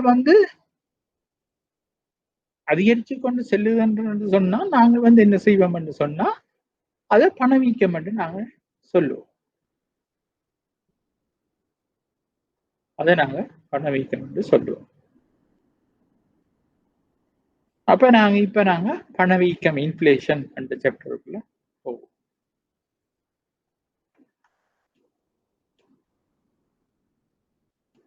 பொருட்கள் சேவைகளது விலை மட்டத்தில் ஏற்படுகின்ற தொடர்ச்சியான பணவீக்கம் அதற்கான காரணங்களை அடிப்படையாக கொண்டு அமைந்து இருக்கும். அப்ப பொருட்கள் சேவைகளது விலை மட்டத்தில் ஏற்படுகின்ற தொடர்ச்சியான ஏற்றம் அதிகரிப்பு தான் பணவீக்கம் எனப்படும். அதற்கு அதில் போட்டு திருத்திக் கொள்ளணும். பொருட்கள் சேவைகளது விலை மட்டத்தில் ஏற்படுகின்ற தொடர்ச்சியான அதிகரிப்பே பணவீக்கம் எனப்படும். இந்த பணவீக்கம் ஏற்படுவதற்கான காரணங்களை அடிப்படையாக கொண்டு பணவீக்கத்தினை 2 வகைப்படுத்தலாம். ஒன்று கேள்வி தூண்டல் பணவீக்கம், மற்றது செலவு தள்ளுகை பணவீக்கம். அப்ப கேள்வியால தூண்டப்பட்ட ஒரு பணவீக்கம் இருக்கு, செலவுகளால தள்ளப்படுகின்ற ஒரு பணவீக்கம் இருக்கு. அப்ப கேள்வி தூண்டல் பணவீக்கத்தை நாங்கள் சொல்றது டிமாண்ட் புல் இன்ஃபிளேஷன், செலவு தள்ளுகை பணவீக்கத்தை நாங்கள் சொல்றது காஸ்ட் புஷ் இன்ஃபிளேஷன். அப்ப இதை தவிர பணவீக்கத்தை அதன் வேகத்தை கொண்டு பின்வருமாறு பிரிக்கலாம். அதாவது பாய்ச்சல் பணவீக்கம் என்று நாங்கள் சொல்லிக் கொள்வோம். பாய்ச்சல் பணவீக்கம் என்று சொல்லும் பொழுது அது மிகவும் வேகமாக விலைகள் அதிகரித்து சொல்லுமா இருந்தால் அது பாய்ச்சல் பணவீக்கம் என்று சொல்லுவோம். பணவீக்கம் மிக கூடுதலாக இருக்கும். சில வேளைகளில் மாதத்திற்கு 50% அது 3 வீதம் 50% கூடுதலாக இருக்கும். இந்த பாய்ச்சல் பணவீக்கம் சமூக பிரச்சனைகளை உருவாக்கலாம். ஏனெனில் மக்கள் பணத்தின் மீது உள்ள நம்பிக்கையை இழப்பர். உதாரணமாக இன்றைக்கு ஒரு விலை இருக்கு, நான் திரும்பவும் பானுக்கு வரேன். பான் 60 ரூபாய்க்கு இன்றைக்கு 60 ரூபாய் விற்குது, நாளைக்கு 62 ரூபாயா விற்குது, நாளைக்கு 65 ரூபாயா விற்குதுன்னு சொன்னா என்ன நடக்கும்? எங்களால ஒன்றுமே தீர்மானிக்க இல்லை. அதாவது நுகர்வோர் நாங்கள் சாமான வேண்டைக்கு ஒன்றுமே தீர்மானிக்க இல்லை. அப்ப என்ன செய்வோம்? பணத்துல நாங்கள் வச்சிருக்கிற நம்பிக்கையை இழப்போம். அப்படி இந்த பணத்தை வச்சுக்கொண்டு எங்களால கண்ட்ரோல் பண்ணி ஒரு சாமான வேண்டையே நாம இருக்கு. ஒவ்வொரு நாளும் ஒவ்வொரு விலையா இருக்கு. அதாவது விலை அதிகரிச்சு கொண்டு போகுதுன்றேக்க அதை நாங்க பணத்துல நம்பிக்கைத்தன்மையை இழக்க வேண்டிய ஒரு நிலை ஏற்படுகின்றது. அதை நாங்கள் சொல்றோம் பாய்ச்சல் பணவீக்கம். அப்ப தவளும் பணவீக்கம்ண்டா இந்த பணவீக்கமானது மிக மெதுவாக இருக்கும். அதாவது இங்கு பொதுவிலை மட்டமானது சராசரியாக மிக குறைந்த வீதத்தில அதிகரிச்சு கொண்டு. அப்ப இது வரவேற்கத்தக்க. பெரும்பாலான நாடுகள்ல இப்படியான பணவீக்கம் இருப்பது ஏற்றுக்கொள்ளப்படுது. தவளும் பணவீக்கம். அப்ப அது ஏற்றுக்கொள்ளப்படுகின்றது. ஏனென்றா ஒரு பொருளாதார அதிகரிப்புக்காக இல்லாட்டா ஒரு நாட்டின் அபிவிருத்திக்கு இது ஒரு அளவான மெதுவான பணவீக்கம் இருக்கிறது நல்லம் என்று சொல்லப்படுகின்றது. அப்ப சுருளும் பணவீக்கம். அப்ப இங்கு அதிகரித்த விதத்தில் விலைகளும் கூலிகளும் அதிகரிக்கும். அப்ப இங்க பொருட்கள் அதிகரித்த வீதத்தில் விலைகளும் கூலிகளும் அதிகரிக்கும். அப்ப பொருட்களோட விலைகள் அதிகரிக்கும் வீதத்துல கூலிகளும் அதிகரிக்கும். அதே சமயம் நாணயத்தின் மதிப்பு வேகமாக குறைஞ்சு செல்லும். அப்ப உங்கள்ட்ட காசு இருக்கும், கூலியண்டே காசும் இருக்கும், சாமானும் அதிகரிக்கும். இலங்கையில பெரும்பாலும் அதான் நடந்து கொண்டிருக்கின்றது. 5 வருஷத்துக்கு முதல் இருந்த விலை இல்லை, இன்றைக்கு இருக்கிற விலை. அதே சமயம் ஆக்கள் காசு இல்லைன்ற பிரச்சனையும் இல்லை, ஆக்கள்கிட்ட காசு இருக்கு அந்த சாமானம். இது ஸ்பைரல் இன்ஃபிளேஷன். ஸ்பைரல் இன்ஃபிளேஷன்ன்றது ரெண்டு பக்கம் வேலை செய்யும். அங்கால பொருள் விலையா இருக்கும், இங்கால காசு ஆக்கள்கிட்ட காசும் இருக்கும். அப்ப அது சுருளும் பணவீக்கம் என்று நாங்கள் சொல்லுகின்றோம். அடுத்தது அமுக்க பணவீக்கம். அமுக்க பணவீக்கம் என்று சொல்லும் பொழுது பணவீக்கத்தினை அரசாங்கம் செயற்கையான முறையில் விலை கட்டுப்பாடுகளின் மூலமும் கட்டுப்படுத்த முடியுமானால் அது அமுக்க பணவீக்கம் எனப்படும்.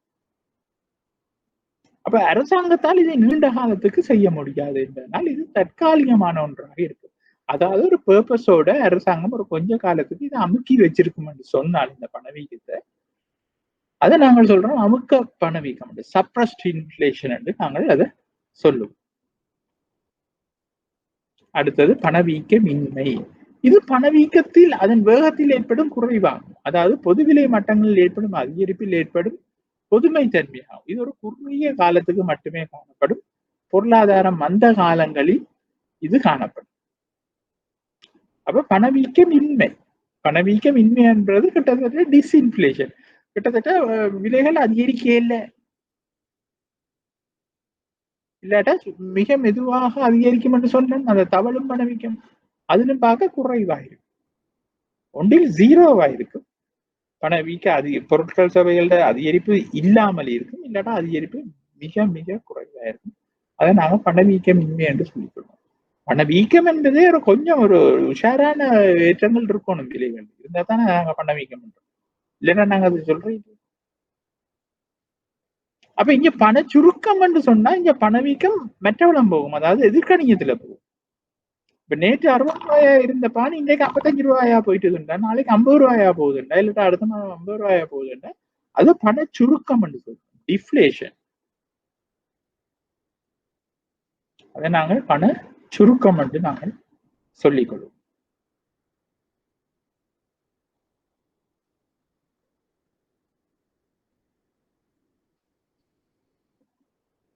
சரி, அப்ப இப்ப முக்கியமான பணவீக்கங்களை நாங்கள் பார்த்துட்டோம், சின்ன சின்ன பணவீக்கங்களை.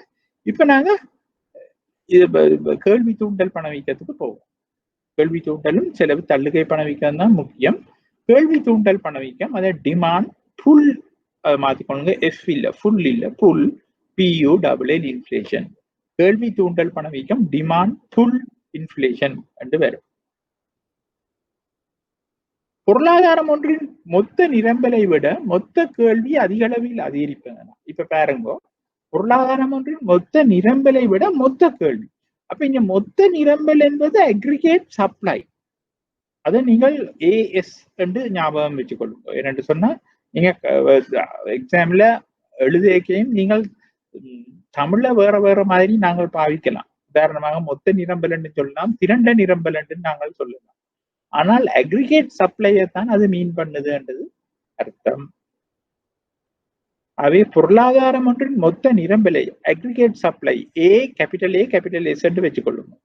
விட மொத்த கேள்வி அதிக அளவில் அதிகரிப்பதனால், அதாவது அக்ரிகேட் டிமாண்ட், திரண்ட கேள்வி என்றும் சொல்லலாம். பொருட்கள் சேவைகளது விலைகள் அதிகரித்து பொது விலை மட்டத்தில் ஏற்படுகின்ற அதிகரிப்பானது கேள்வி தூண்டுதல் பணவீக்கம் எனப்படும். அப்ப இதைத்தான் நாங்கள் கேள்வி தூண்டுதல் பணவீக்கம் என்று சொல்றோம். இந்த கிராஃபை பாருங்க. இந்த கிராஃப்ல இந்த வரைபடத்துக்கு நாங்க கேள்வி என்பது இப்ப பாருங்க, AD1 இருக்குது, AD2 இருக்குது, AD3 அந்த மொத்த கேள்வி என்பது அதிகரிச்சு கொண்டு போகுது கிராஃப்ல. அங்கால y அச்சு விலையும் இங்கால x அச்சு வெளியீடும் நாங்கள் வச்சுக்கொள்கின்றோம். சரியா? அப்ப விலை வந்து P1 இருக்கும் பொழுது அந்த ASன்றதுதான் மொத்த நிரம்பல். மொத்த நிரம்பல் ஒன்றாகத்தான் இருக்கின்றது, ஒரு கோடு தான். அந்த மொத்த நிரம்பல்ல மொத்த கேள்வி கூடிக்கொண்டு போக போக பொருட்களோட விலை கூடுது. பாருங்க, வெளியீடும் கூடுது, அது வேற விஷயம். ஏன்னா மொத்த நிரம்பல் அப்படித்தானே, இடமிருந்து வெள்ளமாக நேர்கணிய தொடர்பில் தானே மொத்த நிரம்பல் போய்கொண்டிருக்கும். அப்ப மொத்த நிரம்பல் போகும் பொழுது வெளியீடு கூடும், விலை கூட அவையில கூடின விலையில கூடின பொருட்களை தான் வெளியிடுவினும் நிரம்பல் செய்பவர்கள், உற்பத்தியாளர். அப்ப கேள்வி வந்து சும்மா கூடும்.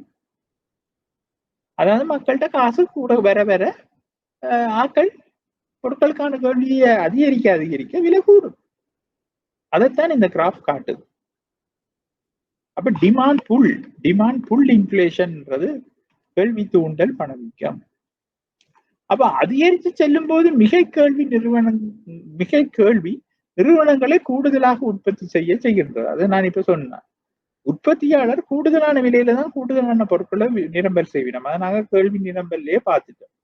அப்ப கேள்வி கூட கூட கூடுதலான விலையில அதே நிரம்பல்ல அவர்கள் கூடுதலான பொருட்களை விற்பனை செய்ய தயாராக இருக்கின்றனர். நிரம்பலில் உள்ள வரையறைகள் காரணமாக நிரம்பலின் அதிகரிப்பானது கேள்வி அதிகரிப்பதிலும் பார்க்க குறைவாக இருப்பதனால் விலை மேலும் மேலும் அதிகரிக்கின்றது. அதாவது AD1 பாருங்க, AD1 இருந்து AD2 கேள்வி அதிகரிக்கும் போது வெளியீடு Y1 இருந்து Y2 அதிகரிக்கின்றது. ஆனா கேள்வி AD2 இருந்து AD3 அதிகரிக்கும் போது வெளியீட்டின் அதிகரிப்பு Y2 இருந்து Y3 அதிகரிக்கின்றது வந்து அவ்வளவு வேகமாக இல்லை. ஆனா P2 இருந்து P3 அதிகரிக்கிறது வந்து வேகமா இருக்கு. இங்க பாருங்க, படத்தை பாருங்க. பாருங்க, Y1 இருந்து Y2 கூடுதலாக அதிகரிக்கின்றது, விலை வந்து அளவாக அதிகரிக்கிறது. ஆனா அதிலும் பார்க்க வெளியீடு கூடுது. ஆனா P2 இருந்து P3 விலை அதிகரிக்க வெளியீடு வந்து அந்த அளவு அதிகமாக இல்லை, குறைவாக இருக்கின்றது. அப்ப இனி ஏற்படுற விலை அதிகரிப்புகள் எல்லாம் கவனிச்சு கொள்ளுங்க, வெளியீடு குறைவா இருக்கும், விலை கூடுதலா இருக்கும். ஏனென்றா நிரம்பல் செய்யறதுல உள்ள பிரச்சனைகள், உற்பத்தி செய்யப்படுறதுல உள்ள பிரச்சனைகள் காரணமாக இந்த நிலை ஏற்படும்.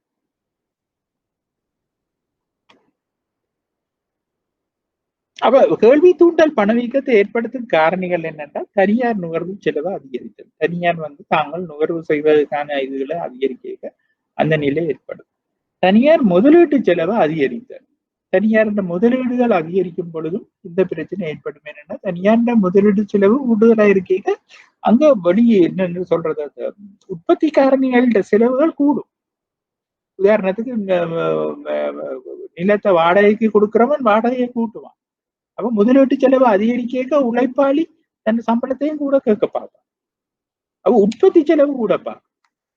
அரச கொள்வனவுகள் அதிகரித்தல். அரச கொள்வனவு அதிகரித்தாலும் அரசாங்கம் கூடுதலா செலவழிச்சு விட்டுரும் சாமான்களை பண்றதுக்கு. அப்ப சனத்திட்ட காசு இருக்கும், காசு இருந்ததுன்னா சனமும் கூடுதலான பொருட்களை வேண்ட உட்படுவார்கள். தேறிய ஏற்றுமதி அதிகரித்தல்.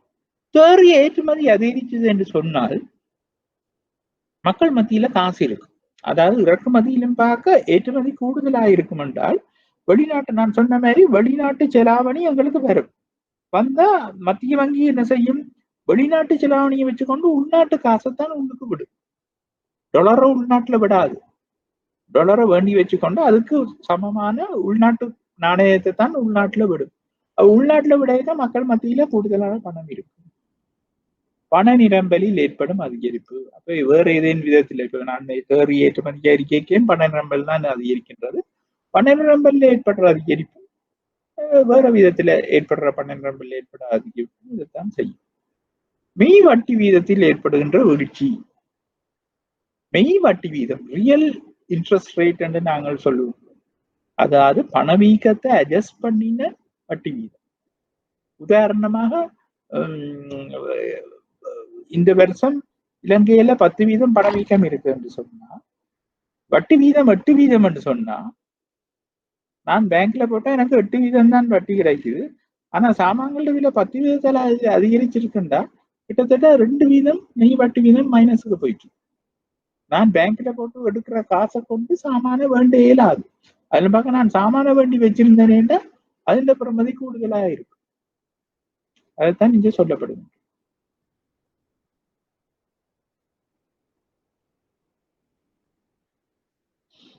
அடுத்தது செலவு தூண்டல் பணவீக்கம், காஸ்ட் புஷ் இன்ஃப்ளேஷன் என்று நாங்கள் சொல்லுகின்றோம்.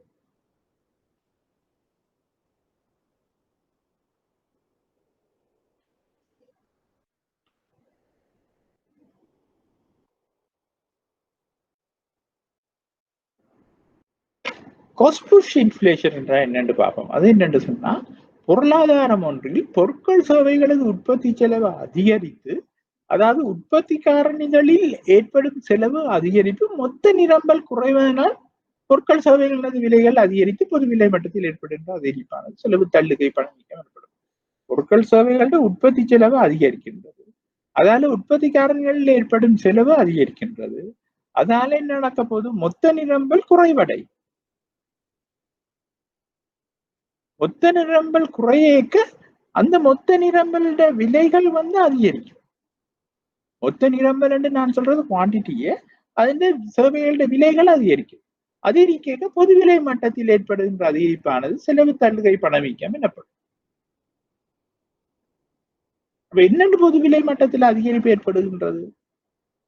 ஆக்களோட சம்பளம் கூடுது, உற்பத்தி காரணிகளோட செலவு அதிகரிக்க நிலத்தை வாடகைக்கு விடுறவங்க எல்லாம் காசு வரும், வேலைக்கு போறவங்க சம்பளங்கள் கூடுது. அப்பதான் உற்பத்தி காரணிகளோட விலை அதிகரிக்குது. அதெல்லாம் இப்ப பொருட்கள் உற்பத்தி செலவு அதிகரிக்குது. அப்ப அதன் மூலம் கிடைக்கின்ற பணத்தை கொண்டு மக்கள் செலவு செய்ய வழி கிடைக்க அங்க பொருட்கள் சேவைகளோட விலை அதிகரிக்கும். இது செலவு தள்ளுகை பணவீக்கம் என்று நாங்கள் சொல்றோம். அதாவது பொருட்கள் சேவைகளோட செலவு அதிகரிக்கின்றது, காஸ்ட் ஆஃப் ப்ரொடக்ஷன் அதிகரிக்கின்றது. அதன் மூலம் நிரம்பல் குறைஞ்சாலும் பொருட்களோட விலை அதிகரிக்கின்றது. அப்ப அதிகரிக்கும் பொழுது இங்கால என்ன நடக்கின்றது? வேலை செய்பவனுக்கு காசு பெறுகிறது, அவன் அந்த காசை எடுத்து சாமான் வேண்ட பார்க்கலாம். அப்ப உற்பத்தி காரணிகளின் விலைகளில் முக்கியமான ஊதிய அதிகரிப்பை இந்த செலவுகள் அதிகரிப்புக்கு முக்கிய காரணியாக அமைகிறது. அப்ப இந்த லேபர் பிரச்சனைகள் அதுகள் இதுகளால நாங்கள் சம்பளத்தை கூட்டி கொடுக்க இந்த பிரச்சனை கொண்டு வருகின்றது.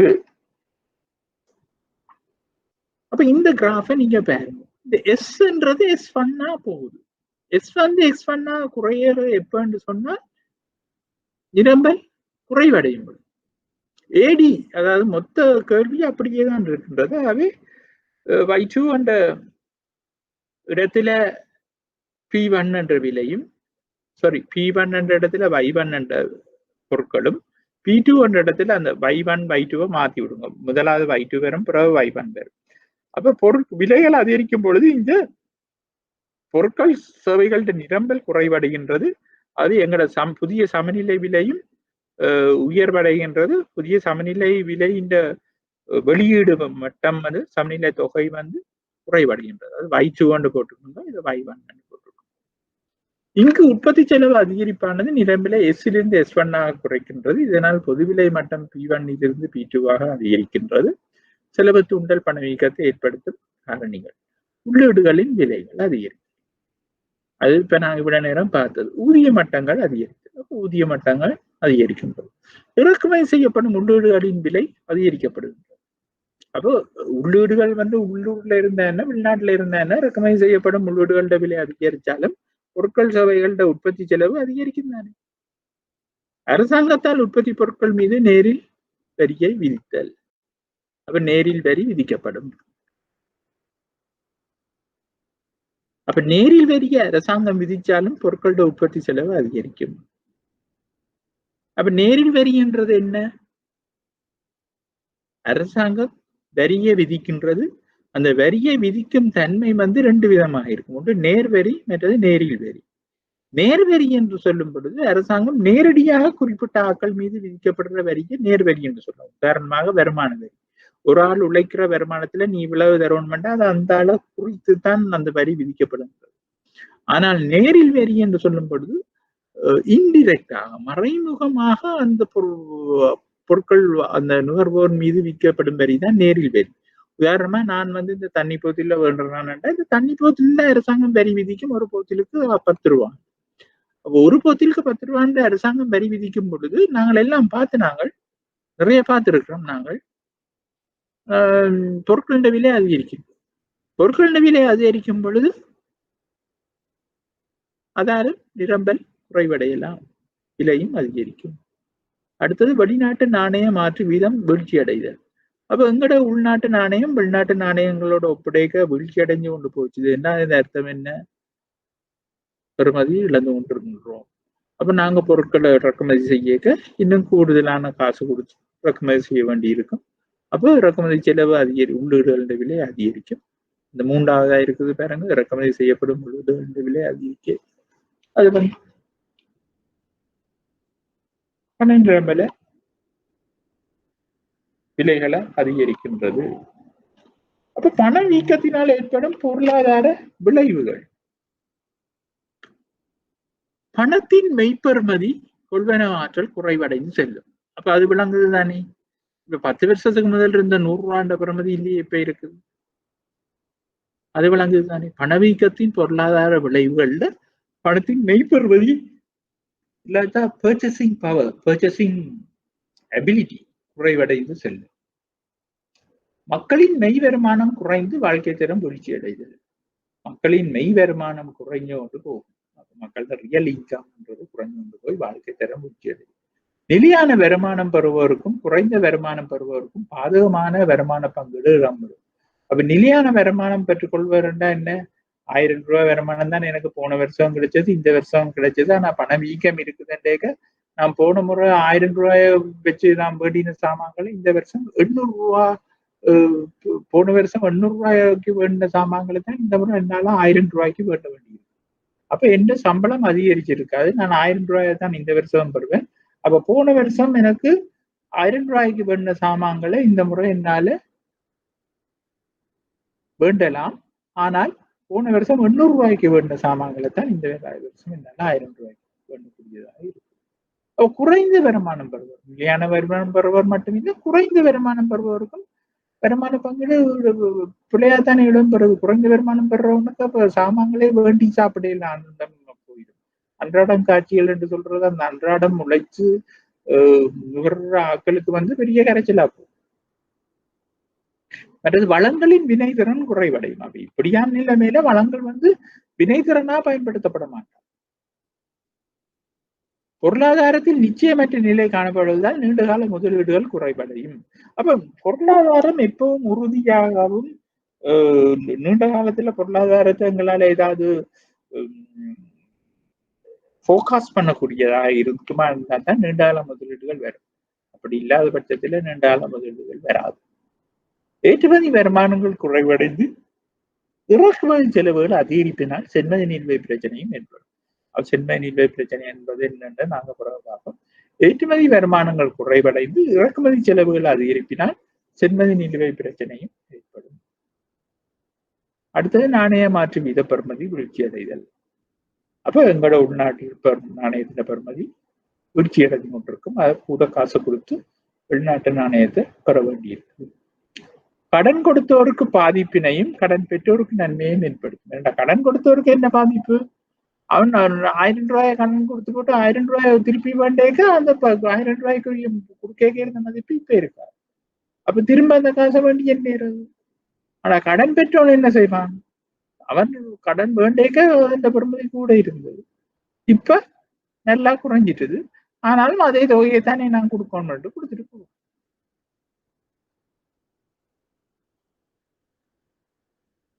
அப்ப இந்த பொது விலை மட்டம் என்னன்றதை பொது விலை மட்டத்தில் உள்ள விடயங்களை நீங்கள் ஒருக்கா பாருங்க. பார்த்துட்டு நீங்கள் எனக்கு ஏதாவது டவுட் இருந்தா எனக்கு தயவு செய்து நீங்கள் எனக்கு அறிவியுங்கள். ஏன்னா இது இந்த ஒரு ஒன் சைட் டீச்சிங்கா இருக்கின்றது. எனக்கு இப்ப நான் ஆக்களை பார்த்து படிப்பிச்சு கொண்டிருந்தேன்னா என்ன முகத்தின் ரியாக்ஷன்லயாவது கொஞ்சம் என்னால விளங்கி கொள்ளக்கூடியதா இருக்கும். இது அதுவும் இல்லை. துப்புரவா என்னால ஒன்றும் விளங்கி கொள்ளக்கூடியதாக இல்லாதபடியால என்னால ஒன்றுமே ஊகிக்க முடியாம இருக்கின்றது. அதனால நான் விளக்கமாக இயலுமான வேற விளக்கமாக உங்களுக்கு படிப்பிச்சு கொண்டு போகின்றேன். ஆகவே தயவு செய்து நீங்கள் ஆன்லைன்ல இல்லாட்டாலும் எனக்கு தெரியும் இந்த ரெக்கார்டிங்கை நீங்க பாக்குறீங்க, பார்த்து உங்களுக்கு அதுல அந்த நேரம் விளங்காட்ட நீங்கள் கேள்வியை போட்டீங்கன்னா நான் அதை எனக்கு இவர்கள் அறிய தருவார்கள், இல்லாட்டா நானும் பார்த்துட்டு உங்களுக்கு அடுத்த வகுப்புல கொண்டு வந்து நான் இதை உங்களுக்கு சொல்லி தருவேன். அப்ப இந்த பணவீக்கம் பொதுவிலை மட்டம்ன்றது சின்ன சுருக்கமான பகுதி. நீங்கள் அதையும் நீங்கள் இலகுவாக படித்து வைத்துக் கொள்ளுங்கள்.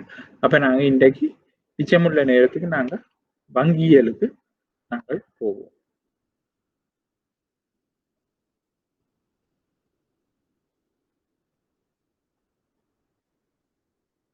அப்ப உங்களோட 14வது கிழமைக்குரிய நோட்ஸ் எடுங்க. பேங்கிங் இருக்குன்றது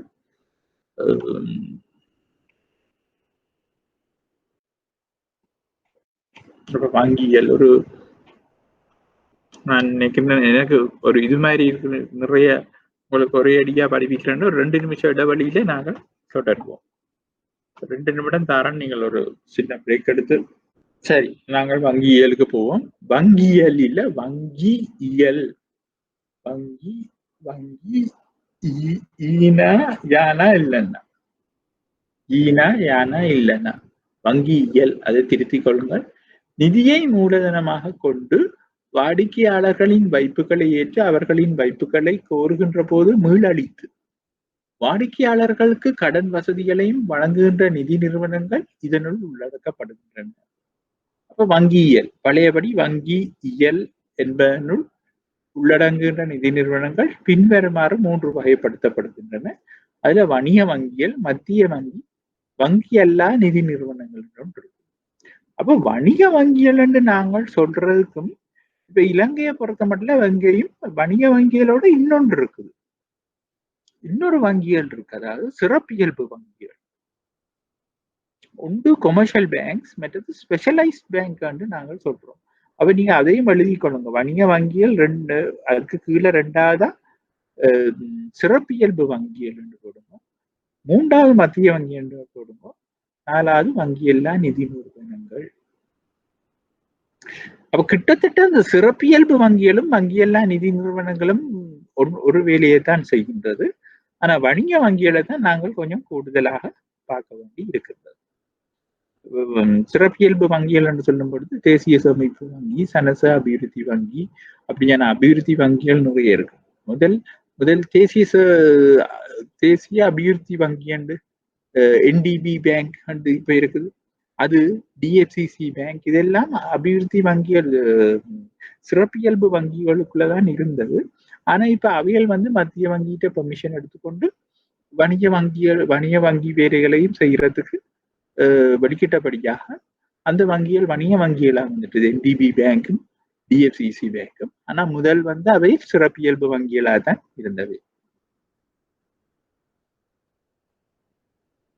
இப்ப நிதியை மூலதனமாக கொண்டு வாடிக்கையாளரின் வைப்புகளை ஏற்று அவர்களின் வைப்புகளை கோருகின்ற போது மீளளித்து. அப்ப இப்ப நாங்க வங்கியை பற்றி நாங்கள் பார்க்க வங்கிகள் ஒரு மூலதனம் வச்சிருக்கு.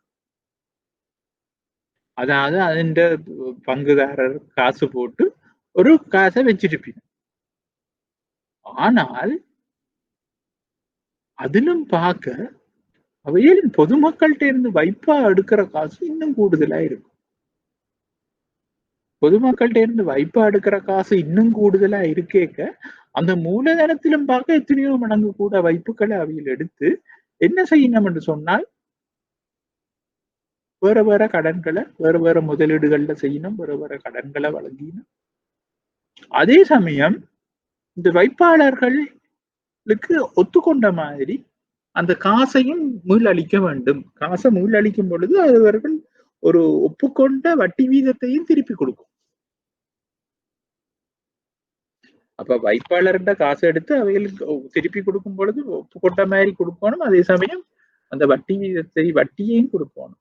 அங்கால கொடுக்கப்பட்ட கடன்களுக்கு அவர்கள் அந்த வட்டியையும் வேண்டி கொடுத்த கடனையும் திருப்பி எடுக்கணும். இல்லாவிட்டால் அந்த வங்கிகளுக்கு பிரச்சனை. அப்ப நீங்க இப்ப வேற நிறுவனங்கள், உற்பத்தி நிறுவனங்கள், வேற நிறுவனங்களை பாத்தீங்கன்னா அவையில் தங்கட மூலதனத்தை போட்டு பிசினஸ் செய்வீங்க, வேண்டி விப்பின இல்லாட்டா உற்பத்தியை செய்வீங்க. அதுக்கு மேலாக போனா கொஞ்சம் கடனை வேண்டுவீங்க. ஆனால் இங்கே மூலதனத்திலும் பார்க்க வாடிக்கையாளர் வைப்புகள் இந்த வங்கிகள்கிட்ட கூட இருக்கு. அப்ப வங்கிகள் இனியிலேருந்தா கவனமா இருக்கணும். என்னன்னு சொன்னா அடுத்து வந்த காசு எடுத்து தாங்கள் பிசினஸ் செய்ய அதை எந்த நேரமும் திருப்பி கொடுக்கக்கூடியதாக இருக்க வேண்டும். ஆகவே நாங்க இப்ப வணிக வங்கிகளை பற்றி பார்ப்போம். கம்பெனிகள் சட்டத்தின்படி வணிக வங்கிகள் என்பது நடைமுறை கணக்குகளை பேணுகின்ற நிதி நிறுவனங்கள் ஆகும். அப்ப வணிக வங்கிகள், நான் அதுதான் சொல்றேன், வணிக வங்கிகள் கொமர்ஷியல் பேங்க்ஸ் என்று நாங்கள் சொல்றது யாரேன்னு சொன்னா எந்த ஒரு வணிக வங்கியும் வாடிக்கையாளர்கிட்ட இருந்து நடைமுறை கணக்குகளை வைப்பா வச்சு ஏற்றுக்கொள்ளும் என்று சொன்னா அதைத்தான் நாங்க வணிக வங்கி என்றோம். உதாரணமாக காசோலை கொடுத்து எடுக்கிற கணக்கைத்தான் கரண்ட் அக்கௌண்ட் என்று நாங்கள் சொல்லிக் கொள்வோம். அந்த கரண்ட் அக்கௌண்ட்தான் நாங்கள் ஆப் வச்சிருக்கணும். அதாவது எந்த வங்கி அந்த கரண்ட் அக்கௌண்ட் சேவையை வழங்குதோ அந்த வங்கியை தான் நாங்க வணிக வங்கி என்று சொல்றோம், கொமர்ஷியல் பேங்க். இதை தவிர சேமிப்பு கணக்குகள், நிலையான வைப்புகள் என்பவற்றையும் பேணுகின்றன. அப்ப வேற இப்ப உதாரணத்துக்கு நாங்கள் ஒரு பேங்க்குக்கு போறோம் என்று வைப்போம், கொமர்ஷியல் பேங்க்குக்கு போறோம், HNBக்கு போறோம். அங்க போனா அங்க நடைமுறை கணக்கும் இருக்குது, செக் புக்ஸும் கொடுக்கணும். ஆனா எல்லாருக்கும் அந்த கணக்கை திறக்க விட மாட்டேன்.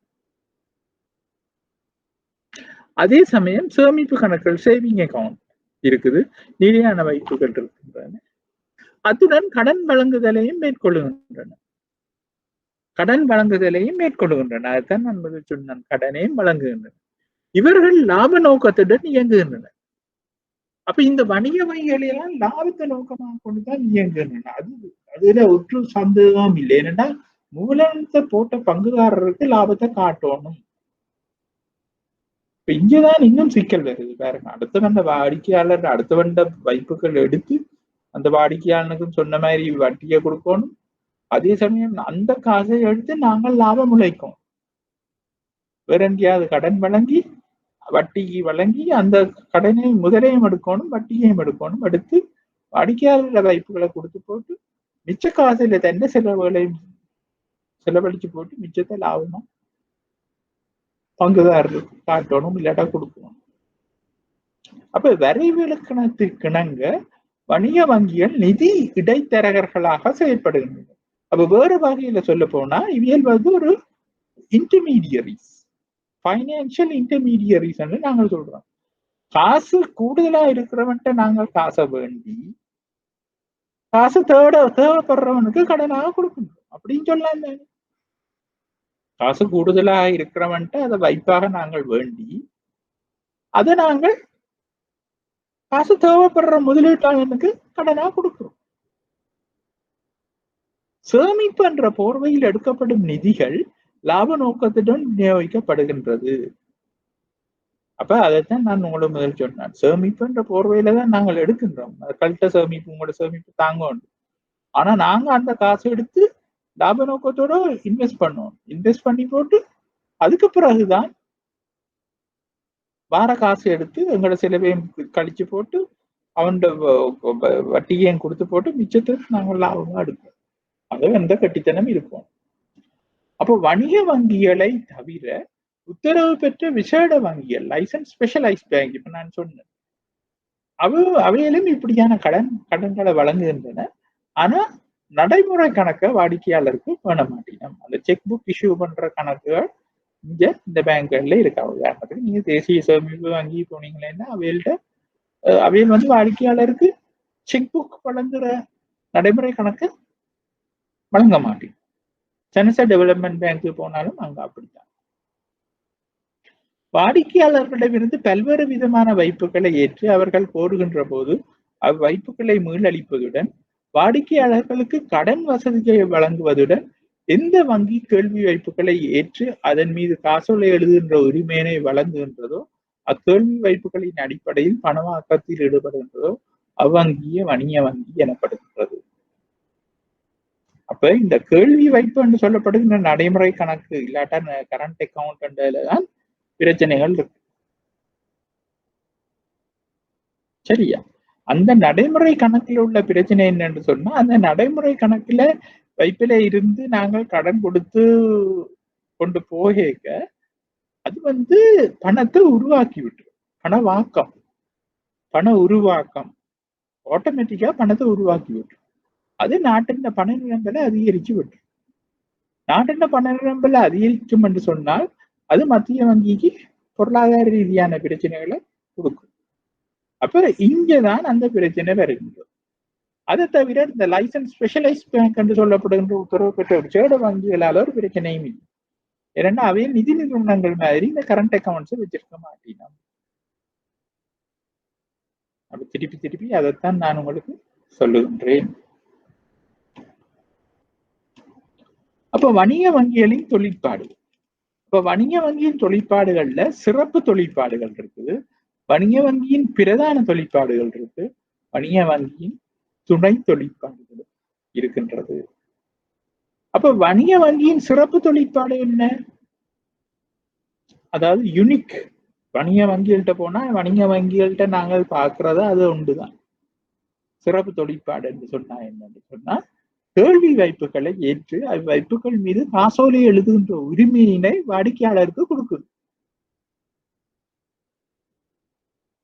வாடிக்கையாளரின் கேள்வி வைப்புகளை ஏற்று அவ்வைப்புகள் மீது காசோலை எழுதுகின்ற உரிமையை வழங்குகின்றது. அக்கேள்வி வைப்புகளை பயன்படுத்தி பணவாக்க நடவடிக்கையில் ஈடுபடுதல் வணிக வங்கியின் சிறப்பு தொழிற்பாடு எனப்படும். அதாவது வணிக வங்கியின் நோக்கம் பணவாக்கம் இல்லை. வணிக வங்கி அந்த லாப நோக்கத்தோட நடைமுறை கணக்கை திறந்து இதண்டோண்டு போக அது அந்த பை ப்ராடக்ட் மாதிரி பணவாக்கம் என்ற ஒரு வேலையும் சைட் எஃபெக்டா செய்யுது. ஆனா அவையில் வேற ஒன்றுலதான் கன்சன்ட்ரேட் பண்ணி கொண்டிருக்கணும். ஆனா அவையில செயற்பாடு இந்த பண உருவாக்கத்தை ஏற்படுத்தி விட்டுறது. ஆனா இந்த தொழிற்பாட்டை புரியாத வங்கி வணிக வங்கியாக கருதப்பட மாட்டாது. அது உண்மை. ஏனென்றா வணிக வங்கிகள் நடைமுறை கணக்க வாடிக்கையாளருக்கு கொடுத்து காசோலையை கொடுத்து அதன் மூலமா மணி கிரியேஷன் என்ற ஒரு தொழிற்பாட்டை வணிக வங்கிகள் செய்யறது இல்லை. வணிக வங்கிகள் கடனாக்கத்தை தான் செய்து கொண்டிருக்கு. ஆனா அப்படி செய்வதன் மூலம் காசு உருவாக்கப்படுகின்றது. அப்ப இந்த ஃபங்க்ஷனை செய்யாட்டா வணிக வங்கிகள் வணிக வங்கிகளாக கருதப்பட மாட்டாது. அதாலதான் இதை நாங்கள் வணிக வங்கியில சிறப்பு தொழிற்பாடு என்று நாங்கள் சொல்லிக் கொள்ளுகின்றோம். வணிக வங்கியில சிறப்பு தொழிற்பாடு. அடுத்தது வணிக வங்கிகளின் பிரதான தொழிற்பாடு. அப்ப வணிக வங்கிகளோட பிரதான தொழிற்பாடு என்ன? வாடிக்கையாளர்களின் கேள்வி வைப்புகளை அல்லது நடைமுறை வைப்புகளை ஏற்றுக்கொள்ளல், ஏனைய வைப்புகளை ஏற்றுக்கொள்ளல். ஏனைய வைப்புகள் என்ன? சேமிப்பு வைப்பு, தவணை வைப்பு, வேற அந்த சேமிப்பு வைப்புக்குள்ள நிறைய இருக்குது. சிறுவர் சேமிப்பு, வயோதிபர் சேமிப்பு. உங்களுடைய பாருங்காலத்துல நீங்கள் பெற்றுக்கொள்றதுக்கு இப்பவே சேமியுங்கள். சிறுவர்களுக்கு சேமிச்சா 18 வயதுக்கு பிறகு இவ்வளவு காசு கிடைக்கும். நிறைய ப்ராடக்ட்ஸ் இருக்குது. ப்ராடக்ட்ஸ் என்று அந்த என்ன வைப்பு வகைகள் ஒவ்வொரு வங்கியும் ஒவ்வொரு விதமா விளம்பரம் செய்து தங்களோட வைப்புகளை பெருக்கிக் கொள்ளும்.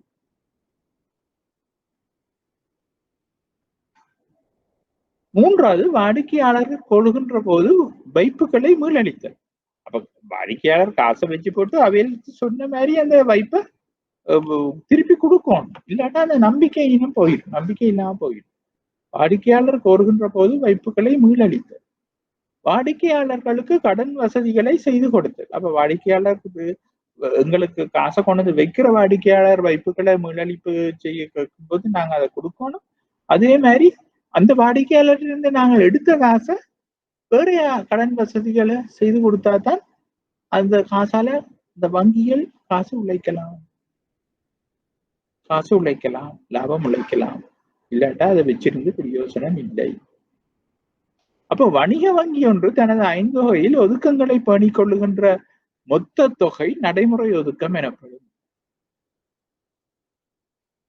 அப்ப வணிக வங்கி ஒன்றின் நடைமுறை ஒதுக்கம் என்பதனுள் பின்வரும் விடயங்கள் உள்ளடக்கப்பட்டிருக்கும். வணிக வங்கி பேணுகின்ற காசு கையிருப்பு. அப்ப வணிக வங்கி இப்ப வணிக வங்கியிடம் எல்லாரும் மாதிரி காசா வச்சிருப்பீங்க ஒரு கொஞ்சம் தொகை. வணிக வங்கி மத்திய வங்கியில் பேணுகின்ற ஒதுக்கங்கள். அதே சமயம் வணிக வங்கி மத்திய வங்கியிலையும் இப்ப எல்லா வணிக வங்கிகளும் மத்திய வங்கியில ஒரு நடைமுறை கணக்கை பேணணும். அது ஒரு கட்டாயம். எல்லா வணிக வங்கிகளும் மத்திய வங்கியில ஒரு நடைமுறை கணக்கை பேணணும்ன்றது ஒரு கட்டாயம். அப்ப அந்த நடைமுறை கணக்கை திறந்து மத்திய வங்கியில இருக்கேக்க அதுல வைப்பு செய்ய வேண்டும். அப்ப அதுல அந்த அக்கவுண்ட்ல இருக்கிற காசு வணிக வங்கி மத்திய வங்கியில் பேணுகின்ற ஒதுக்கம் என்று சொல்லப்படுகின்றது. அதே சமயம் வணிக வங்கி தந்த வங்கியில காசா வச்சிருந்தா இந்த நேரம் வாடிக்கையாளர் வந்து காசு வைப்பான்னு காசா வச்சிருந்தா அதை சொல்றது காசு கையிருப்பு. இதை தவிர வணிக வங்கிகள் அந்நிய செலாவணி காசும் வச்சிருக்குங்க. இப்போ டாலர்ல, யூரோவில், ஸ்டெர்லிங் பவுண்ட்ல, ஆஸ்திரேலியன் டாலர்ல, சிங்கப்பூர் டாலர்ல ஒரு குறிப்பிட்ட காசை வச்சிருக்கு. அப்ப அந்த இதைத்தான் இந்த மூன்றையும் தான் சொல்றது வணிக வங்கியின் நடைமுறை ஒதுக்கம். வணிக வங்கியின் நடைமுறை ஒதுக்கம் வந்து இதைத்தான் சொல்றது.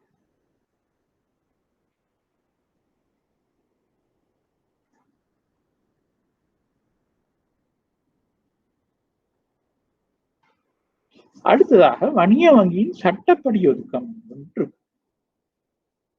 அப்ப வணிக வங்கிகள் தாம் ஏற்றுக்கொள்ளுகின்ற வைப்புகளில் மத்திய வங்கியில் பேணுகின்ற வீதம் சட்டப்படி ஒதுக்கம் என்று சொல்லப்படும். அப்ப இது என்னன்னு சொன்னா, இப்ப மத்திய வங்கி வணிக வங்கிகளை கண்ட்ரோல் பண்ணுது. மத்திய வங்கி வந்து வணிக வங்கிகளை கட்டுப்படுத்திக்க இந்த பணமாக்க பிரச்சனை ஒன்று இருக்கோ. நான் சொன்னேன் வணிக வங்கிகள் பணமாக்கத்தை செய்யுதண்டு. அந்த பணமாக்கத்தை செய்யாம தடுக்கிறதுக்காக மத்திய வங்கி காலத்துக்கு காலம் சில வேலைகளை செய்யும் என்னன்னு சொன்னா சட்டப்படி ஒதுக்கம் சொல்லும். அதாவது ஸ்டாட்யூட்டரி ரிசர்வ் ரிக்வயர்மெண்ட் இல்லாட்டா ஸ்டாட்யூட்டரி ரிசர்வ் ரேட் என்று சொல்றது. சட்டப்படி ஒதுக்கம் இல்லாட்டா சட்டப்படி ஒதுக்க வீதம் என்று சொல்லுவோம். SRR. அப்ப நான் இதுக்கு பிறகு உங்களுக்கு SRR இந்த ஸ்டாட்யூட்டரி ரிசர்வ் ரிக்வயர்மெண்ட் இல்லாட்டா ரேட்டை தான் சொல்லுறது. அப்ப வணிக வங்கிகள் தாம் ஏற்றுக்கொள்ளுகின்ற நடைமுறை வைப்புகள் இருக்குல்ல, அந்த காசோலை வழங்குற கணக்குகள் இருக்குது தானே நடைமுறை வைப்புகள். அந்த நடைமுறை வைப்புகள்ல மத்திய வங்கி சொல்லும் ஒவ்வொரு கிழமையும் ஒவ்வொரு புதன்கிழமையும் என்று நினைக்கிறேன். அப்போ ஒரு வியாழக்கிழமையில இருந்து அடுத்த புதன்கிழமை மட்டும் உங்கள்கிட்ட இருக்கிற பேலன்ஸ் நடைமுறை கணக்கு மீதிகள் 7 நாள் மீதியும் எடுக்கணும். 7 நாள் மீதியம் எடுத்து 7ஆல பிரிச்சா கூட்டி போட்டு 7ஆல பிரிச்சா வர்றது சராசரி மீதி. அந்த சராசரி மீதியில ஒரு குறிப்பிட்ட வீதத்தை நீங்க மத்திய வங்கியில அந்த வணிக வங்கி மத்திய வங்கியில வச்சிருக்கிற அக்கௌண்ட் இருக்கு அந்த அக்கௌண்ட்ல காசை வைக்கும். உதாரணமா என்ன இந்த ஒரு எக்ஸண்ட வணிக வங்கியில 1000 மில்லியன் ரூபாய் இருக்கும் என்று சொன்னா மத்திய வங்கி அதுல 10% தண்ட வங்கியில வச்சிருக்கணும் என்று சொன்னா 100 மில்லியன் ரூபாவை வணிக வங்கி மத்திய வங்கியில அந்த புதன்கிழமை பின்னேரம் இருக்கும். அந்த 7 நாள் அவரேஜ் 100 மில்லியன் என்று சொன்னா அந்த 100 மில்லியன் ரூபாய் அந்த புதன்கிழமை பின்னேரம் இருக்கணும் மத்திய வங்கி. அது வந்து அடுத்த புதன்கிழமை மட்டும் அந்த 100 மில்லியன் இருக்கும், குறையக்கூடாது. கூடலாம், அது வேற விஷயம், குறையக்கூடாது. இதைத்தான் சட்டப்படி ஒதுக்கம் என்று சொல்லுகின்றோம். அப்ப வணிக வங்கிகளின் மிகை ஒதுக்கம் என்னன்னு சொன்னா வணிக வங்கி ஒன்றின் நடைமுறை ஒதுக்கத்தில் இருந்து சட்டப்படி ஒதுக்கத்தினை கழிக்கப்படுவது மிக ஒதுக்கம் எனப்படும். அப்ப இதுல என்னன்னு சொன்னா மிக ஒதுக்கம் என்னன்னு சொன்னா இப்ப எங்கள்கிட்ட இருக்கிற ஒதுக்கத்துல நாங்கள் வந்து இந்த சட்டப்படி ஒதுக்கத்தை நாங்கள் கொடுக்கிறோம் தானே, மத்திய வங்கியில வைப்பா வைக்கிறோம் தானே, அதுக்கு பிறகு உள்ள மீதியைத்தான் எங்களால கடனாக்கம் செய்யலாம், நாங்க எங்களால் இதுக்கு யூஸ் பண்ணலாம். ஆகவே அந்த தொகையைத்தான் நாங்கள் மிகை ஒதுக்கம் என்று நாங்கள் சொல்லிக் கொள்ளுகின்றோம். விளங்கிக் கொள்ளுங்க. மிகை ஒதுக்கம் என்னன்னா நடைமுறை ஒதுக்கத்திலிருந்து சட்டப்படி ஒதுக்கத்தை கழிக்க வர்றதுதான் மிகை ஒதுக்கம். அப்ப அப்போ ஒரு வணிக வங்கி கொண்டுள்ள மிகை ஒதுக்கமே அவ்வங்கி வழங்கக்கூடிய மேலதிக உச்ச கடன் அளவாக காணப்படும். அப்ப உங்களுக்கு விளங்குது தானே, அந்த மிகை ஒதுக்கத்தை தான் கடனா கொடுக்கலாம்.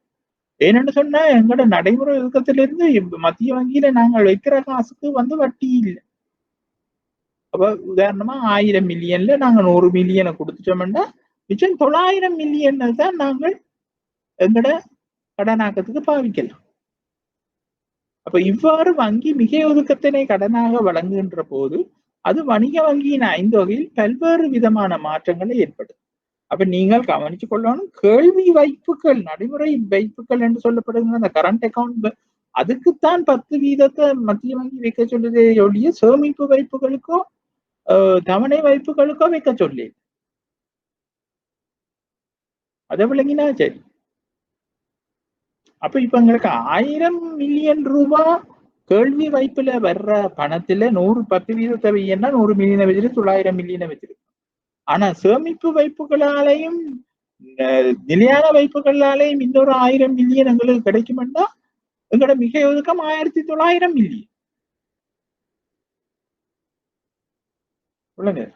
அப்ப ஒரு கற்பனையான பொருளாதாரத்தில் பண நிரம்பல் 110 மில்லியன், இதில் 10 மில்லியன், பில்லியன் இல்ல 10 மில்லியன் பொதுமக்களிடம் நாணய வடிவிலும் 100 மில்லியன் அதாவது பில்லியன் இல்ல மில்லியன் வங்கி வைப்பாகவும் உள்ளன.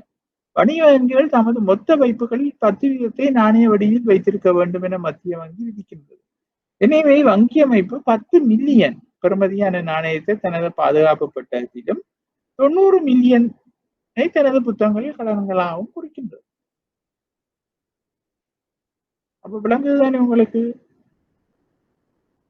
10% உங்களால காசு உழைக்க இயல, அதை நீங்க மத்திய வங்கியில திறவு நிலையில வச்சிருக்கோம். 90 மில்லியனை தான் நீங்கள் கடனாக்கத்துக்கு பயன்படுத்தலாம். அப்ப குறித்த வங்கி அமைப்பின் நடைமுறை 5 வகையை தருகண்டா நீங்கள் 5 வகையை எழுதிக்க நீங்க என்ன செய்யலாம்னு சொன்னா, பொறுப்பு பக்கத்துல பெற்ற வைப்புகள் 100 மில்லியன், 110 மில்லியன். சொத்து பக்கத்துல மத்திய வங்கியில் வைப்பு 10 மில்லியன், அதுக்கு கீழே கடன் வழங்கியது 100 மில்லியன். அப்ப வைப்பாளரிடமிருந்து பெற்ற பணத்தை நாங்க திருப்பி கொடுக்கணும்ன்றபடியா அது மத்திய வங்கியில பொறுப்புகளுக்குள்ள வருது.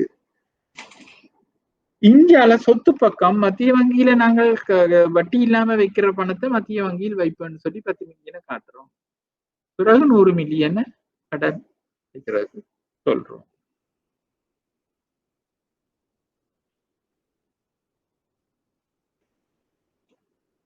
குறித்த வங்கி அமைப்பின் நடைமுறை தருக. ஒதுக்கு வீதத்தை மத்திய வங்கி 25% உயர்த்துகிறது. பொதுமக்களிடம் இருக்கும் நாணயத்தின் அளவில் மாற்றம் இல்லை எனவும் வணிக வங்கி மிக ஒதுக்குகளை வைத்திருப்பதில்லை என கருதுக. அப்ப வங்கி சொத்து பொறுப்புகளின் புதிய மட்டம் எப்படி இருக்கும்?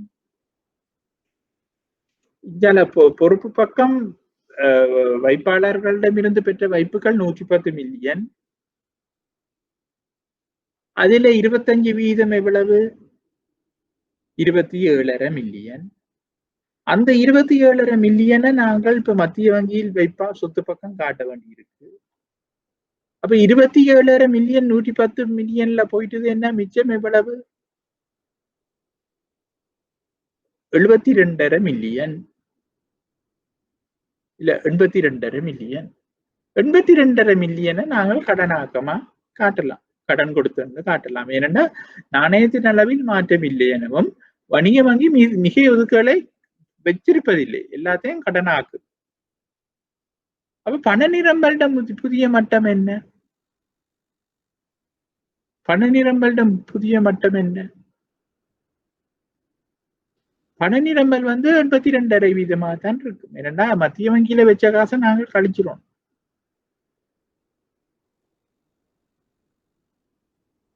அப்ப மூன்றாவது ஒதுக்கு வீதம் இப்ப 25% இல்ல 5% என்று சொன்னா நீங்கள் அதை அட்ஜஸ்ட் பண்ணலாம் தானே. 110ல 5% எவ்வளவு? 5.5 5.5 மில்லியன் தான் மத்திய வங்கியில வச்சிருக்கணும். மிச்சம் 104.5 மில்லியனை நீங்கள் கடனாக செய்யலாம்.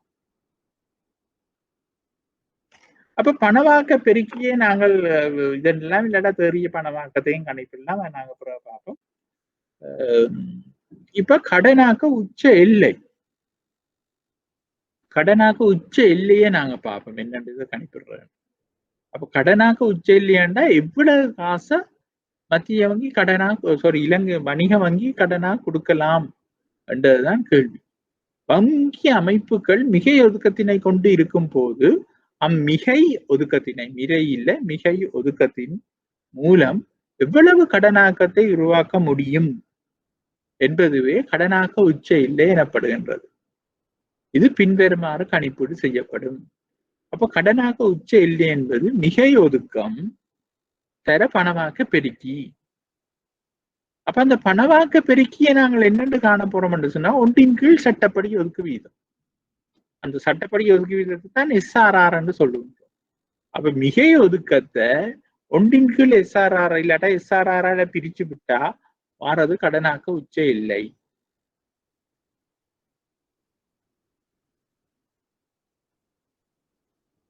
அப்ப மொத்த கேள்வி வைப்புகளின் உச்ச இல்லை.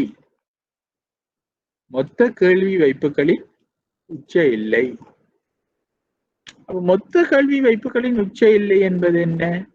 தொடர்ச்சியான வங்கி அமைப்பில் உள்ள வங்கி தொழில் முறைமையில் உள்ள வங்கிகள் தமது ஒதுக்கங்களை பயன்படுத்தி எவ்வளவு உச்ச கல்வி வைப்புகளை உருவாக்க முடியும் என்பதை பின்வருமாறு கணிப்பீடு செய்யலாம்.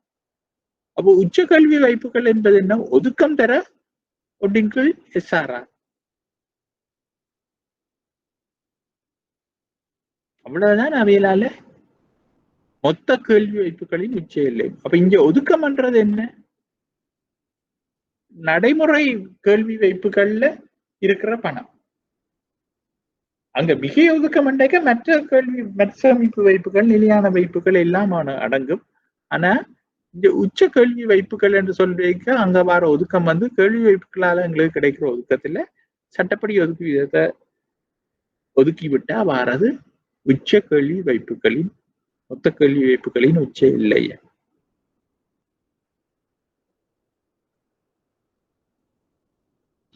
அடுத்தது வங்கி மேலதிக பெற்று. வங்கி மேலதிக பெற்றுண்டா நீங்க எவ்வளவு பேர் படிச்சிருக்கிறீங்களோ தெரியல. இப்ப நாங்க நடைமுறை கணக்க வச்சிருக்கிறோம் தான். நடைமுறை கணக்குன்றது என்ன மாதிரி ஃபங்க்ஷன் பண்ணுதுன்னு நான் சொல்றேன். இப்ப நாங்கள் வங்கியில அந்த நடைமுறை கணக்குல காசை போட்டா வங்கி அதை வேண்டி வச்சுக்கணும். நான் 10,000 ரூபாயை இந்த நடைமுறை கணக்குல போடுறேன்டா அந்த 10,000 ரூபாயை வங்கி வேண்டி வச்சுட்டு எனக்கு காசோலையே தரும். காசோலை புத்தகத்தை தந்தா இப்ப எனக்கு 15,000 ரூபாய் தேவைப்படுது. எனக்கு 15,000 ரூபாய் தேவைப்பட்டா நான் என்ன செய்யலாம்னா உடனே பேங்க் மேனேஜரோட கதைக்கும். பேங்க் மேனேஜர் இப்படி எனக்கு அவசரமா ஒரு 15,000 ரூபாய் தேவைப்படுது. அதுக்காக நான் இன்றைக்கு நேற்று திறந்த ஆள் இல்லை. நான் 10 வருஷமா இந்த வங்கியில நடைமுறை கணக்கு வச்சிருக்கிறேன். நான் ஒழுங்காக வச்சிருக்கிறேன். ஒழுங்கான ஒரு பிரச்சனையும் இல்லை. நான் கொடுத்தா காசை போட்டா போட்டது, எடுத்தா எடுத்தது. அதே சமயம் உங்களுக்கு ஒரு சிக்கலும் இல்லாம நான் அதை பண்ணுவேன். காசு இல்லாத நேரத்துல காசோலை எழுதி இன்னொருத்த காசை எடுக்க பண்ணினது இல்லை. அப்ப எந்த வங்கியில இருந்த காசைத்தான் நாம் ஒழுங்காக பயன்படுத்துறோம். அதாவது காசு இல்லாத நேரத்துல போய் காசை தாண்டா அவன் சில செக்கர் ரிட்டர்ன் பண்ணி விட்டுவார் காசு இல்லையே. அப்ப இன்றைக்கு எனக்கு அவசரமா முதல் தரம் 10 வருஷத்துக்கு பிறகு எனக்கு 10,000 ரூபாய் தான் வங்கியில பேலன்ஸ் இருக்குது. எனக்கு 15,000 ரூபாய் போதும். அப்ப 15,000 ரூபாய் வேணும் என்று சொன்னால் நான் பேங்க் மேனேஜருக்கு போன் பண்ணி சொல்றேன், இப்படி எனக்கு ஒரு அவசரமா 5,000 ஆனா என் அக்கௌண்ட்ல 10,000 தான் இருக்கின்றது. அப்ப பேங்க் மேனேஜர் பார்ப்பார், ரெண்டு அக்கௌண்ட்ஸ் நடவடிக்கைகள் எல்லாத்தையும் பார்ப்பார். ரைட் ஒழுங்கா இருக்கின்றது, இவன் ஒழுங்கா தானே எல்லாத்தையும் செய்து கொண்டிருக்கின்றான் எல்லாம் பார்த்த பிறகு சரி இவருக்கு கொடுப்போம்னா நான் சொல்றேன், இன்றைக்கு வெள்ளிக்கிழமை நான் உங்களுக்கு திங்கக்கிழமை பின்னேரம் காசு தந்துடுவேன்.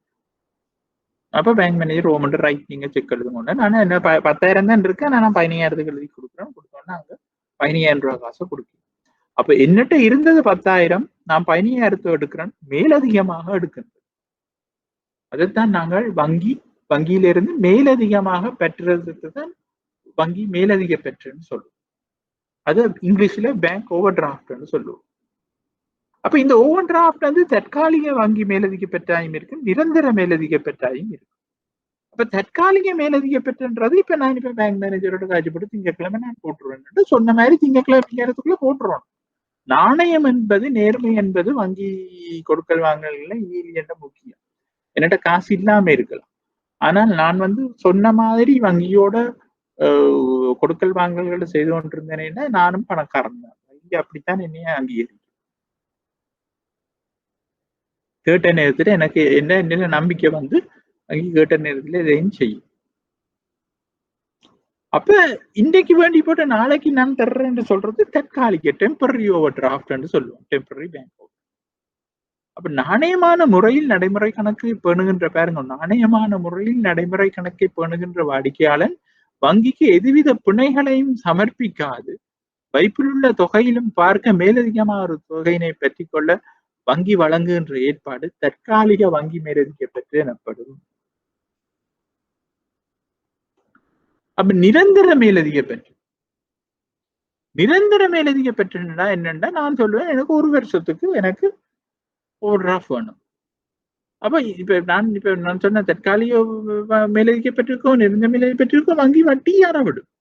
அந்த மேலதிகமாக கொடுக்கிறது வங்கியை பொறுத்த மட்டும் கடன். அப்ப வங்கி அதுக்கு வட்டி யாரவிடும். ஆனால் நிரந்தரமான மேலதிக பெற்றிருந்தா நான் 6 மாதத்துக்கோ 3 மாதத்துக்கோ 1 வருஷத்துக்கோ 2 வருஷத்துக்கோ நான் வச்சிருக்கிறேன். அப்படி நான் வச்சிருக்கிறேன்னு சொன்னா நான் ஏதாவது ஒரு பிணைய கொடுப்போம். அணை நிலத்தை கொடுக்கணும், இல்லாட்டா வீட்டு பெறுமதியை கொடுக்கணும், இல்லாட்டா வேற ஏதாவது தவணை வைப்புகள் என்னட்ட இருந்தா அதை கொடுப்போம். இப்ப தவணை வைப்பை நான் கொடுத்தா அதுல 90% 80% எனக்கு நிரந்தர மேலதிக பெற்ற வசதியை செய்து தர வீதம். அதே நான் அந்த 20% வச்சு கொள்றேன்டா நான் அந்த அவையில் சொன்ன மாதிரி அவையோட வட்டியை நான் பிற்காலத்துல கொடுக்கலையேன்னா அதுல கழிக்கிறது. அப்ப நிரந்தர மேலதிக பெற்றேன் என்று சொன்னா நடைமுறை கணக்கை பேணுகின்ற ஒரு வாடிக்கையாளன் வங்கிக்கு ஒரு முறையான பிணையினை சமர்ப்பிப்பதன் மூலம் தனது வைப்பில் உள்ள தொகையிலும் பார்க்க மேலதிகமான தொகையினை பற்றி கொள்ள வங்கி வழங்குகின்ற ஏற்பாடு நிரந்தர மேலதிக பெற்று எனப்படும். இதன் முடிவு காலம் 1 வருடம் ஆகும். அதுக்கு பிறகு நாங்கள் அதை ரினியூ பண்ணிக்கொள்ளலாம், புதுப்பித்துக் கொள்ளலாம்.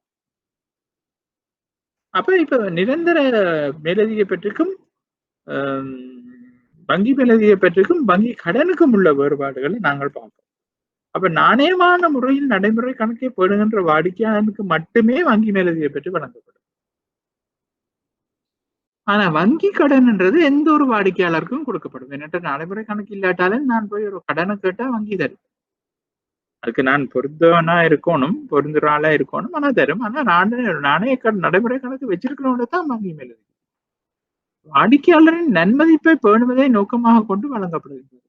வாடிக்கையாளர்கிட்ட நன்மதிப்பை பேணுறதுக்காகத்தான் வங்கியின் மேலதிக பெற்ற கொடுக்குது. ஆனா இங்க லாபம் ஈட்டுவதை நோக்கமாக கொண்டு வங்கி கடன் கொடுக்குது. அதே சமயம் இன்னொன்று நான் சொல்லணும், இந்த நிரந்தர மேலதிக பெற்றுக்குரிய வட்டி வந்து குறைவாக இருக்கும். தற்காலிக மேலதிக பெற்று பிணை இல்லாம கொடுக்கிறபடியா அங்க வட்டி கூடுதலாக இருக்கு. ஆனா வங்கி மேலதிக பெற்றுக்கு பிணைகள், தற்காலிக மேலதிக பெற்றுக்கு பிணைகள் தேவையில்லை. ஆனா கடன் கட்டாயம் பிணைகள் சமர்ப்பிக்க வேண்டும். செக்யூரிட்டிஸ் என்று நாங்கள் சொல்றோம். Collateral securities. வங்கி மேலதிக பெற்று பெற்றிக்கொண்ட தேதியிலிருந்து பெற்றிக்கொண்ட தொகைக்கே வட்டி ஏறப்படும். அதாவது இப்ப நான் சொல்லுவோம், இப்ப ஒரு கிழமைக்கு 5000 ரூபாய் மேலதிக பெற்று, என்னட்ட 10,000 இருந்தது, 15,000 ரூபாய் ஒரு கிழமையில தாரணுது. நான் 15,000 ரூபாய் எடுத்துட்டா அந்த 5,000 ரூபாய் தான் மேலதிக பெற்று. அடுத்த நாள் நான் ஒரு 1000 ரூபாயை போட்டேன்னா முதல் நாள் தான் 5,000 ரூபாய்க்கு வட்டி கணிப்பிடப்படும். மிச்ச நாளுக்கு 4,000 ரூபாய் வட்டி கணிப்பிடும். அதுக்கு அடுத்த நாள் இன்னொரு 1000 ரூபாயை போட்டேன்னா இந்த மேலதிக பெற்று 3000 குறைஞ்சிடும். 3000க்கு தான் வட்டி கணிப்பிடப்படும். ஆனால் கடனை பொறுத்த மட்டும் கடன் அனுமதிக்கப்பட்ட தேதியிலிருந்து அனுமதிக்கப்பட்ட தொகைக்கு வட்டி ஏறவிடும். அனுமதிக்கப்பட்ட தேதியிலிருந்து அனுமதிக்கப்பட்ட தொகைக்கு வட்டி ஏறவிடப்படும். அதாவது எப்பவுமே மேலதிக பெற்று ஒரு குறுங்காலத்தை கொண்டதாகத்தான் இருக்கும். எப்படியும் 1 மாதம் 2 மாதம் 1 வருஷம் 1 வருஷம். இது கடன்கள் குறுங்காலம் மற்றும் நீண்ட காலங்களை அடிப்படையாக கொண்டு இருக்கும். அப்ப இப்படியே நாங்கள் போய்கொண்டிருக்கலாம். ஆகவே நாங்கள் இதடியில முடிச்சுட்டு நாங்கள் அடுத்த கிழமை மிச்சத்தை தொடருவோம். நீங்கள் எதுக்கும் எல்லாத்தையும் படித்து வைத்திருங்கள். மற்றது தயவு செய்து உங்களோட கேள்விகள், அதான் நான் திரும்ப திரும்ப சொல்றேன், உங்களோட கேள்விகளை நீங்கள் ஷுவரா வச்சுக்கொள்ளுங்க. ஏதாவது சந்தேகங்கள் வந்தா அதை நீங்க கேட்டு தெரிஞ்சு கொள்ளுங்க இப்பவே. அது முக்கியம். ஆகவே நாங்கள் இதை தொடருவோம் அடுத்த வகுப்பிலே.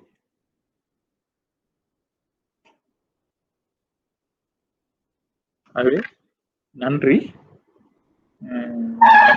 அதே சமயம் அந்த வீடியோ அப்லோட் பண்ணுவதில் ஏதோ சிக்கல் காரணமாக 5ஆம் தேதி நடைபெற்ற வகுப்பு இன்னும் அப்லோட் பண்ணவில்லை. ஆனால் அவர்கள் 12,000 ரூபாவை 12ஆம் தேதி நடந்ததை அப்லோட் பண்ணி விட்டார்கள். ஆகவே மாணவர்கள் இன்ஸ்டிடியூட் ஞாபகப்படுத்தி அதை நீங்கள் இதண்டு கொள்ளுங்கள். அதாவது கேட்டு அந்த 5ஆம் தேதி நாங்கள் படித்தது தேசிய வருமானம் என்று நினைக்கின்றேன். ஆன்லைன்ல இருந்த மாணவர்களுக்கு தெரிந்திருக்கும். தேசிய வருமானத்தை பற்றி ஒரு ஃபுல் கிளாஸில் நாங்கள் முடித்தோம் நினைக்கின்றேன். ஆகவே தயவு செய்து அந்த பாடத்தை நீங்கள் வற்புறுத்தி போட்டு கேட்டுக்கொள்ளுங்கள் அவர்கள். நன்றி.